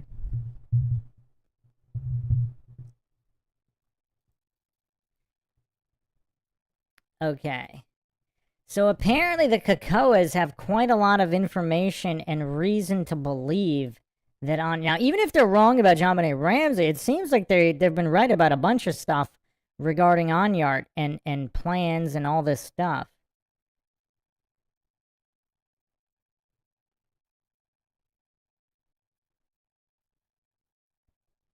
There's a write-up here.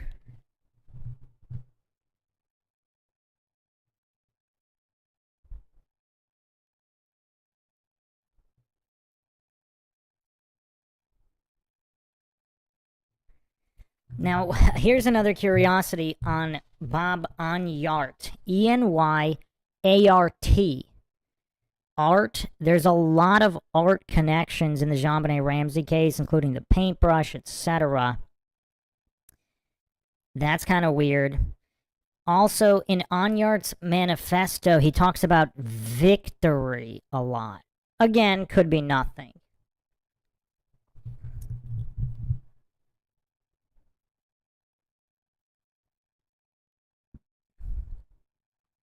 Just other coincidences and anomalies.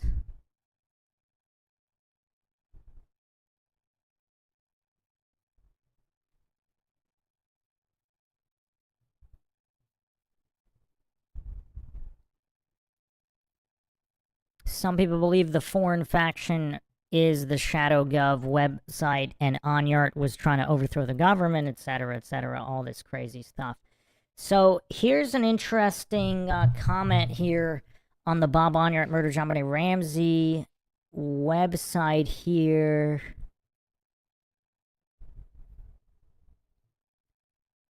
So this is posted by Unknown. I interviewed author Kathy O'Brien. Kathy O'Brien said she's a survivor of Project Monarch, which is a covert CIA op that utilizes trauma-based mind control. Kathy O'Brien has brought to light a video that is said to have been found in the home of John and Patsy Ramsey. The video was called How to Create a Mind Control Slave Using a Stun Gun. As you know, Jonbenet had stun gun burns on her. In addition to the professional Garrett used to systematically choke her out. Trauma-based mind control. Kathy O'Brien said she was the girl used in the instructional video.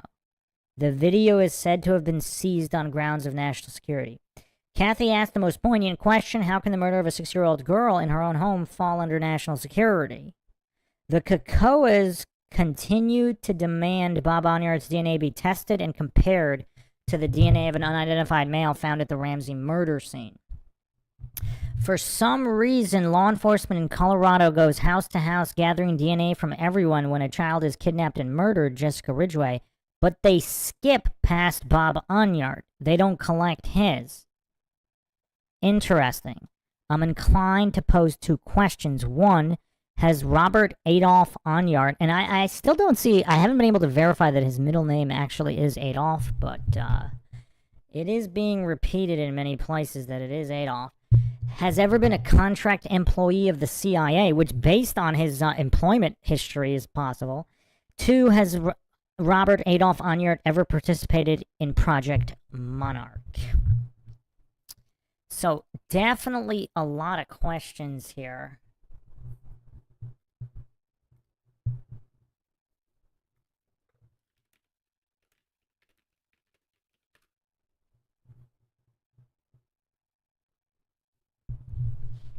This was posted August 27, 2016 by Timothy Charles Holmseth. The actual truth about the murder of Jonbenet Ramsey will never see the light of day on Dr. Phil in a People magazine feature or any docuseries revisiting the decades-old crime. This is unless they discuss the CIA program MKUltra and Project Monarch. According to a Washington, D.C. insider, the Federal Bureau of Investigation and Colorado law enforcement have long since known exactly what happened to Jonbenet Ramsey. But moreover, so do the recipients of document dumps containing classified info about the case. The documents allegedly show John and Patsy Ramsey were CIA assets participating in a behavioral engineering program called Project Monarch on the night their 6-year-old daughter, Jonbenet, was tortured to death. However, the child's death may have been accidental per se. Wow, this is mind-shocking stuff. This is a Mindshock exclusive here. I have not gone over this article before. So, buckle up, people. Buckle up. This might be the big one.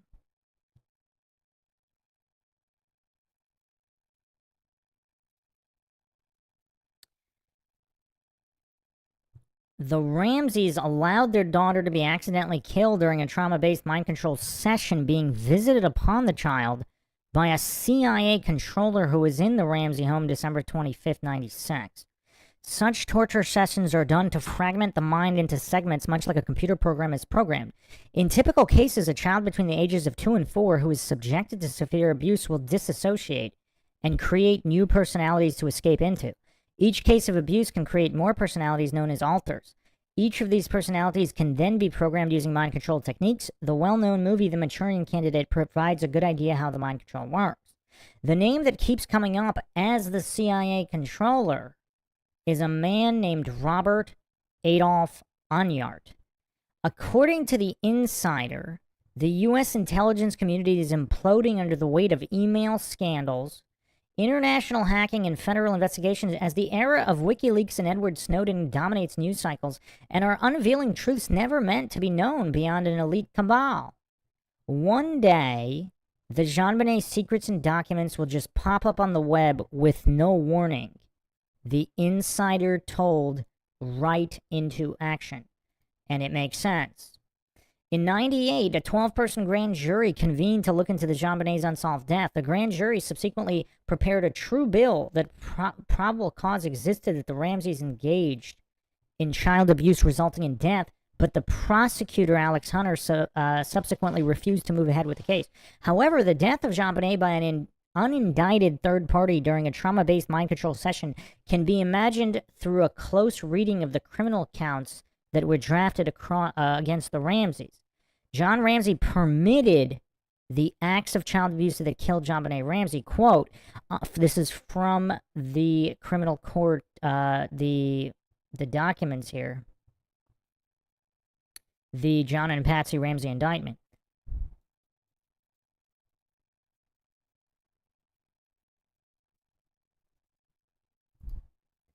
On or between December 25th and 2696 in Boulder County, Colorado, Jonbenet Ramsey did unlawfully, knowingly, recklessly, and feloniously permit a child to be unreasonably placed in a situation which posed a threat of injury, that posed a threat to the child's life and health, which resulted in the death of Jonbenet Ramsey, a child under the age of 16.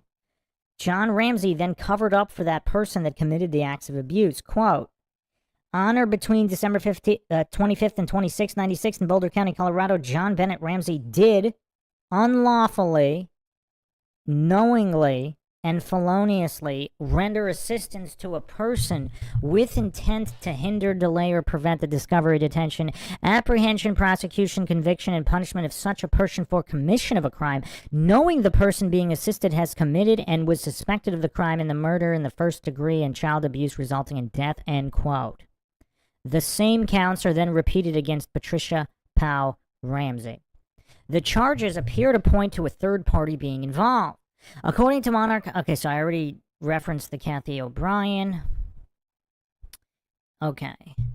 And the Cacoas. So Enyart authored his manifesto showing his elaborate plan to begin his own shadow government within the U.S.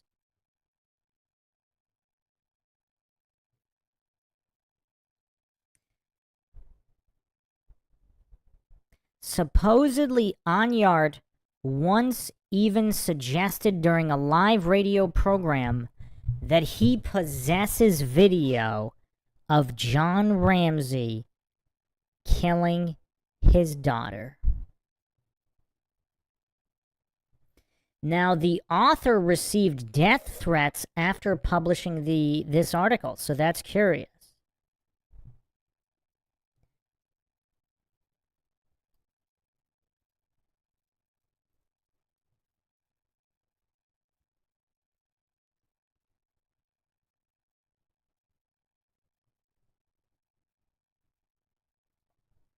So this is August 30th, 2016. Timothy Charles Homesouth, author and journalist from East Grand Forks, Minnesota, received a threatening telephone message today from an unidentified caller after publishing a story that links the Jonbenet Ramsey murder to a CIA behavioral engineering program called Project Monarch.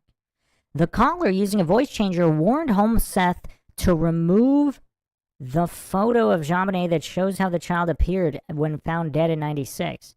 The photo shows stun gun burns on the 6-year-old, and the article discusses how a video called How to Create a Mind Control Slave Using a Stun Gun was found in the Ramsey home by law enforcement and seized on the grounds of national security. Homesouth recently narrated a film entitled Expect It, which reveals the FBI was investigating Robert Enyart and his cult-like church shortly before the Planned Parenthood shooting in Colorado Springs. Homesouth has received countless telephone calls threatening him, his children, and grandchild. He's received death threats. He's been told his home is being watched and told his home has been outfitted with secret cameras. He is repeatedly told that the police will never help him.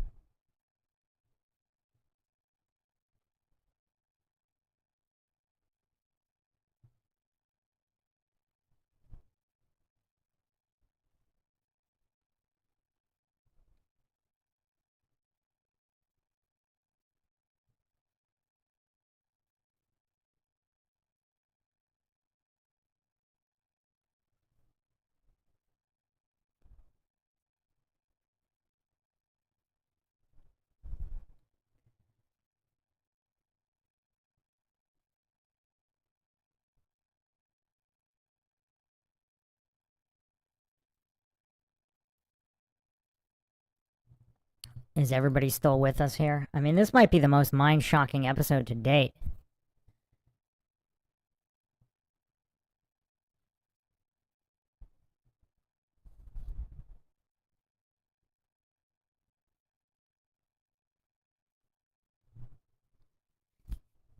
Sihan in the chat says, search for Kevin Annett. He revealed these dark circles. Atwood recently posted an interview series with him. His latest is with an expert researcher on MKUltra. The case is very much like a cover-up. Yeah, I mean, if this is all true, then obviously this case would have to be covered up and never solved, right? Because how could they ever let this out? But I find Enyart's employment history highly suspect, to say the least. Yeah, we're going to have to do a part 2 on this. We can go over the Expect It documentary.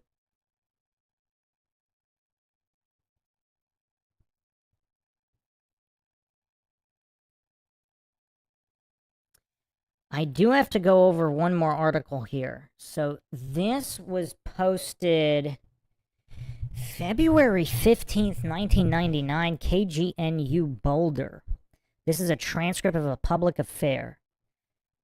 What Professor Donald Freed said about the events of the first morning, during which time Lockheed Martin seemed not the least bit concerned that the daughter of an employee of theirs had been kidnapped by a foreign faction that hated the country he served. McFarland, this is Bob McFarland with a public affair. My guest this morning is Donald Freed, who is an author, screenwriter, among other things. Donald Freed has written Killing Time, a book about O.J. Simpson trial and the screenplay Executive Action, which was about the JFK assassination. What other things would the listener be interested in knowing what you've done? Freed said, I'm a visiting professor at Loyola Marymount University. I'm teaching at USC, and I'm working on a film about the murder of Martin Luther King. I've been working for about a year and a half on the Ramsey murder for a 2-part series for ABC, one of which is completed, the other which will be completed if ABC wishes to complete it. At the moment, they have frozen the project. Okay. I finally presented some info to the police and the FBI during several meetings in Boulder. I haven't talked about it publicly until now, but I think I've waited more than what used to be called a decent interval.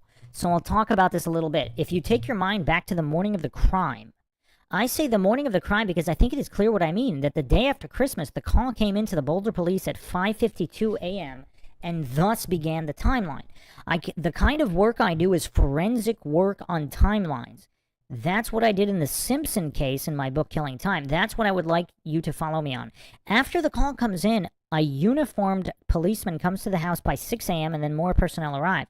The morning goes by. In the early afternoon, the body is found, and sometime in the evening, the coroner arrives. That's the rough timeline of the day. For several hours during the morning, a Boulder police detective was alone in the house with the family and friends, walked about, and generally completely co-opted the crime scene.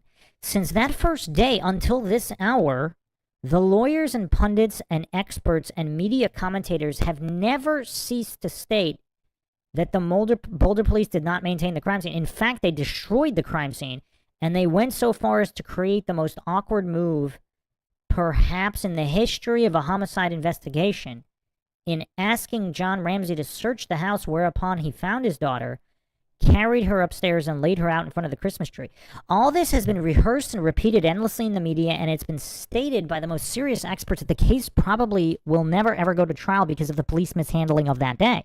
What is more, if it is perceived that the police didn't take the expert advice that such an amateur police department from such a little town would have needed, and there was the FBI offering to help every step of the way and finally trying to salvage the case by inviting everyone to Quantico, Virginia, then helping with the presentation.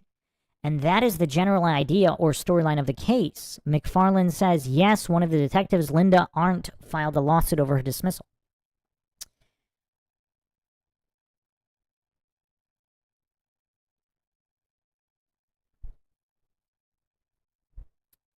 Freed says, how did it come to pass, in your opinion, that the Boulder police were in charge of the crime scene in general for about 8 hours with a lone detective there? How is it that the detective and the police force has never held themselves out as experts on terrorism or kidnapping? Remember, we're talking about a note that announces it's from a foreign faction that hates your country and has other bigwigs in their gun sights. How do you understand it that the Boulder police, the much blamed Boulder police, are in charge of the crime scene? McFarland says, well, I think they didn't feel the need for another unit because they really didn't believe the ransom note. Freed says, oh, I quite agree with you, but let me say to you this. You're aware, I'm sure, that the historic and famous jurisdiction in the case of kidnapping belongs to the FBI. McFarland says, the Lindbergh Law. Freed says, yes. It's not only their jealousy guarded turf, but they base their budget on few traditional areas such as Grand Theft Auto, interstate offense of all kinds, and kidnapping. And in kidnapping, they have written the book. They have special training. They are defined by their handling of kidnapping, and they operate in what is called rebuttable presumption. That means if someone disappears and the FBI considers it an interesting, challenging, or worthwhile case, they intervene on the theory of rebuttable presumption, that it could be presumed that federal laws have been broken and the FBI, until instructed otherwise, will take control. In the case where there is a ransom note, that triggers the FBI jurisdiction. And this well-oiled machine of many decades standing, when it goes into action, the local police are pushed into the periphery.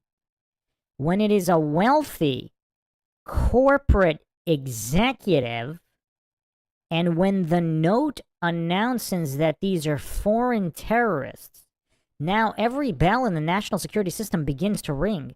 Then the interfacing with the CIA, the NSA, the Pentagon, all of this unfolds within a matter of minutes. The Attorney General stands by. The President is awakened, ready to go on television, because it is a written and unwritten law that foreign terrorists on the soil of the U.S., should they dare commit a crime, should they dare to contemplate a kidnapping and murder of an innocent child or American citizen or any visitor to the U.S., that unleashes the full might and power of the United States of America, no matter what it takes or how long it takes.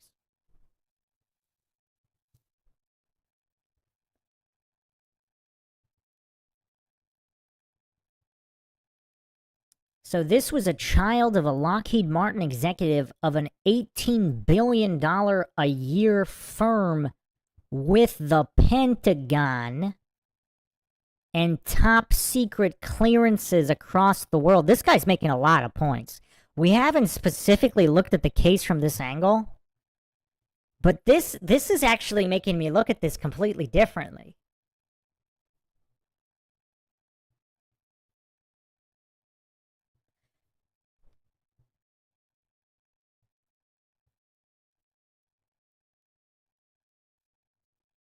So this is really interesting.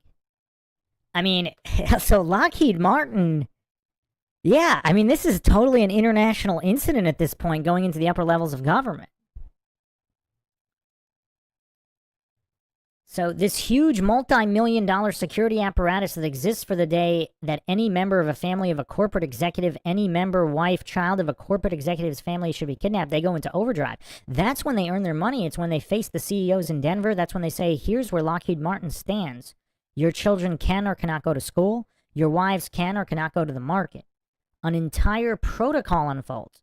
The interface between the head of Lockheed Martin Security and the FBI is elaborate, and it's interlocking, and it's complete. So the two units, the Boulder area, are trained to react to an act of terrorism like kidnapping, are Lockheed Martin Security on one hand, FBI on the other. Now, nobody from either of these two units came near the crime scene. And the question is, as in the case of Sherlock Holmes' dog that didn't bark, what you're looking at here is something that is so irregular, so impossible, because remember, the seat of government operates in this regard. Every year, the director of the FBI must go before Congress. It is conceivable to you, doctor, that the head of the FBI could go before a congressional committee and be asked why the FBI had not involved itself in terrorists who announced themselves.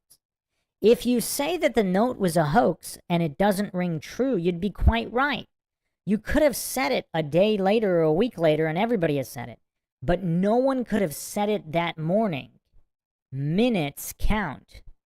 The FBI's entire profile is based on quick, rapid, decisive action. They take over public relations. Then have the Boulder police direct traffic at the periphery. No one gets in or out of the house. No one touches the crime scene. Every home in the area of Boulder is secured. In the case of Access Graphics, 3 years before... Whoa. What? 3 years prior, Adobe, not Access. In the case of Adobe Graphics, 3 years before, there was an executive kidnapped and hundreds of FBI agents poured into the landscape. When in Michigan, where another industrial kidnapping took place, where a wife was suspected, actually, hundreds of FBI agents poured in. What I'm telling you now is a composite of my interviews with FBI executives in this country and elsewhere, former agents and Lockheed Martin agents. When a note announces terrorism, it is the magic word in the United States for both law enforcement and budgetary considerations. So the FBI never came to the crime scene, so they couldn't determine whether the note was a hoax or not. I mean, this is pretty crazy. I mean, I'm not going to go through the entire article here, but wow. So the chief of police is on record notifying that the FBI, that they notified the FBI.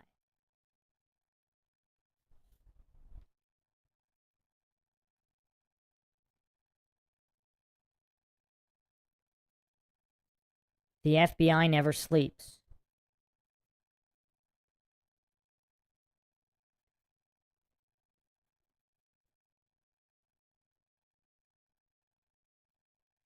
So Freed said, here the FBI and Lockheed Martin have to go before the grand jury to say what they knew and when they knew it, because there is a chain of information that goes from the House to Lockheed Martin to the FBI in Washington, D.C., back to the field, and the order is to stand down.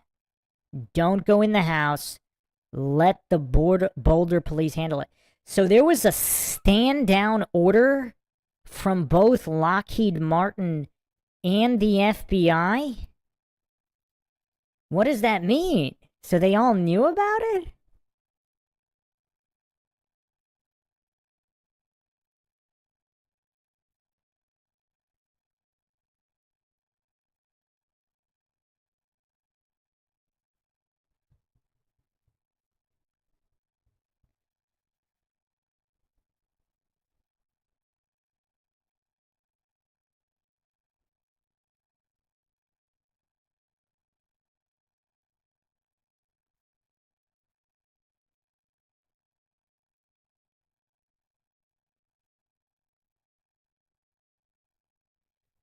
So this guy interviewed Norm Early. He's been the DA of Denver. He was the vice president of Lockheed Martin Security at the time of the murder of Jonbenet. I interviewed him at the time. He's a fascinating man, extremely intelligent. He said to me finally, quote, "You know, I had a 6-year-old son and we have a security protocol, and the letter threatened other executives. Where was the security? Where were the bodyguards? Where was the protocol? Where was the alert, the drill, the routine, the regimen that we so carefully shared and worked on at Lockheed Martin? Not a word, not a sound, not a telephone call." So he began to call executives and lawyers and others. He said, "Why wasn't my family alerted? What happened?" They said to him there was no threat. He said, "How do you know that?" They said, quote, "Well, I don't know. We just knew." He said, "Well, think about it and I want an answer." The next day, he talked to some of these people and reported to me what they said. Quote, "You know, we stayed awake all night wrestling with the question, agonizing with it. And you know, you're right. How did we know that the ransom note was a hoax immediately? We might have known it in a day or two, a week or two. How did we know until this day? To this day, there has been no arrest. To this day, we know that there was a murder and that there was a note left stating that foreign agents were involved."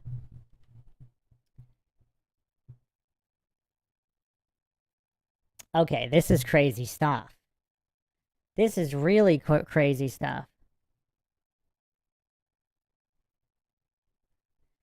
There supposedly, so this guy also says that there was another phone call that tipped off the FBI. All right, I hope everybody's sitting down. This is the most mind-shocking stuff we've gone over in the Jonbenet Ramsey case thus far. I did not see this coming.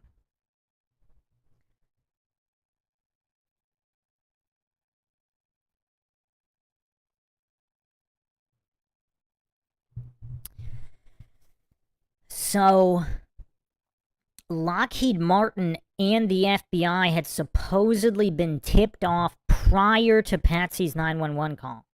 Joe Calhoun, in his article, The Book and the Jonbenet Ramsey Case, The Sins of Perfect Omission, Monte Libre Monthly, March 99, wrote, "Donald Freed reports that someone in a lofty position assured the FBI and Lockheed Martin security prior to the 911 call that any report coming from Boulder would not affect national security and directed let the police handle it."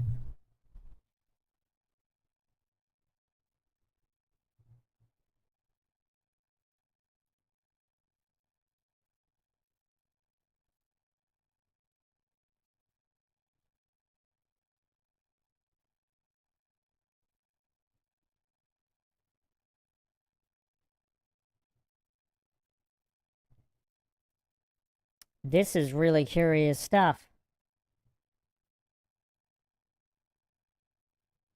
So, okay, but all the Bob Enyart stuff aside, how do any of the coincidence theorists explain the stand-down order for the FBI prior to Patsy Ramsey's call? That's curious. That's really curious.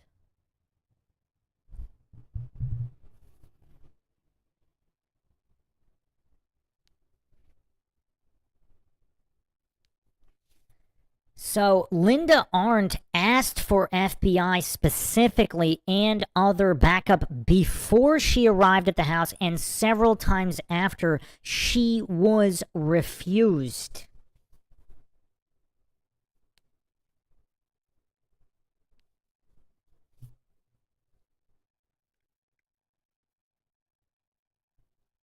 Another rumor is that John Ramsey phoned a friend about money who worked at the same building as the Boulder FBI.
And so this kind of connects to the ex-wife of an... So this was... We went over this whistleblower.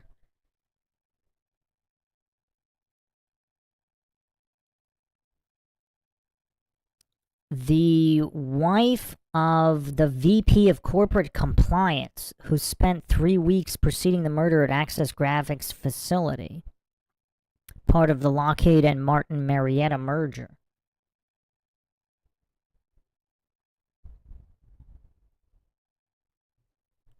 Huh.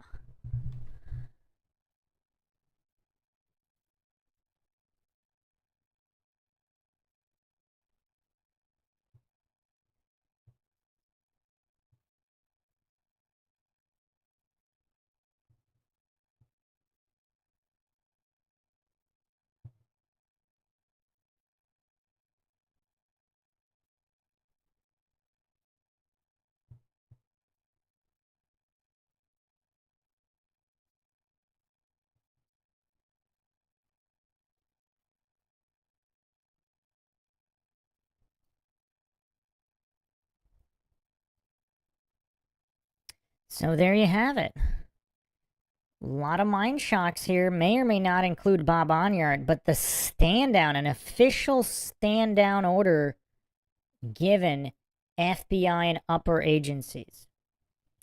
All right, I'm going to close this out here. We're going to have to do a part 2 on Bob Enyart going over the documentary. But thanks again, everybody, for joining us. This was definitely a mind-shocking one. If you want to help support the podcast, help logic and reason return to a world where it is quickly going extinct, you can donate to our PayPal. Check the link in the description. Make sure to subscribe, like, and share Twitter, Facebook, Reddit, Patreon. You can also become a YouTube member right here on YouTube. Help support the channel that way so that these comprehensive and exhaustive analyses in every single true crime case that we cover can continue. This is Bruce McGuire signing off. Catch you guys next time.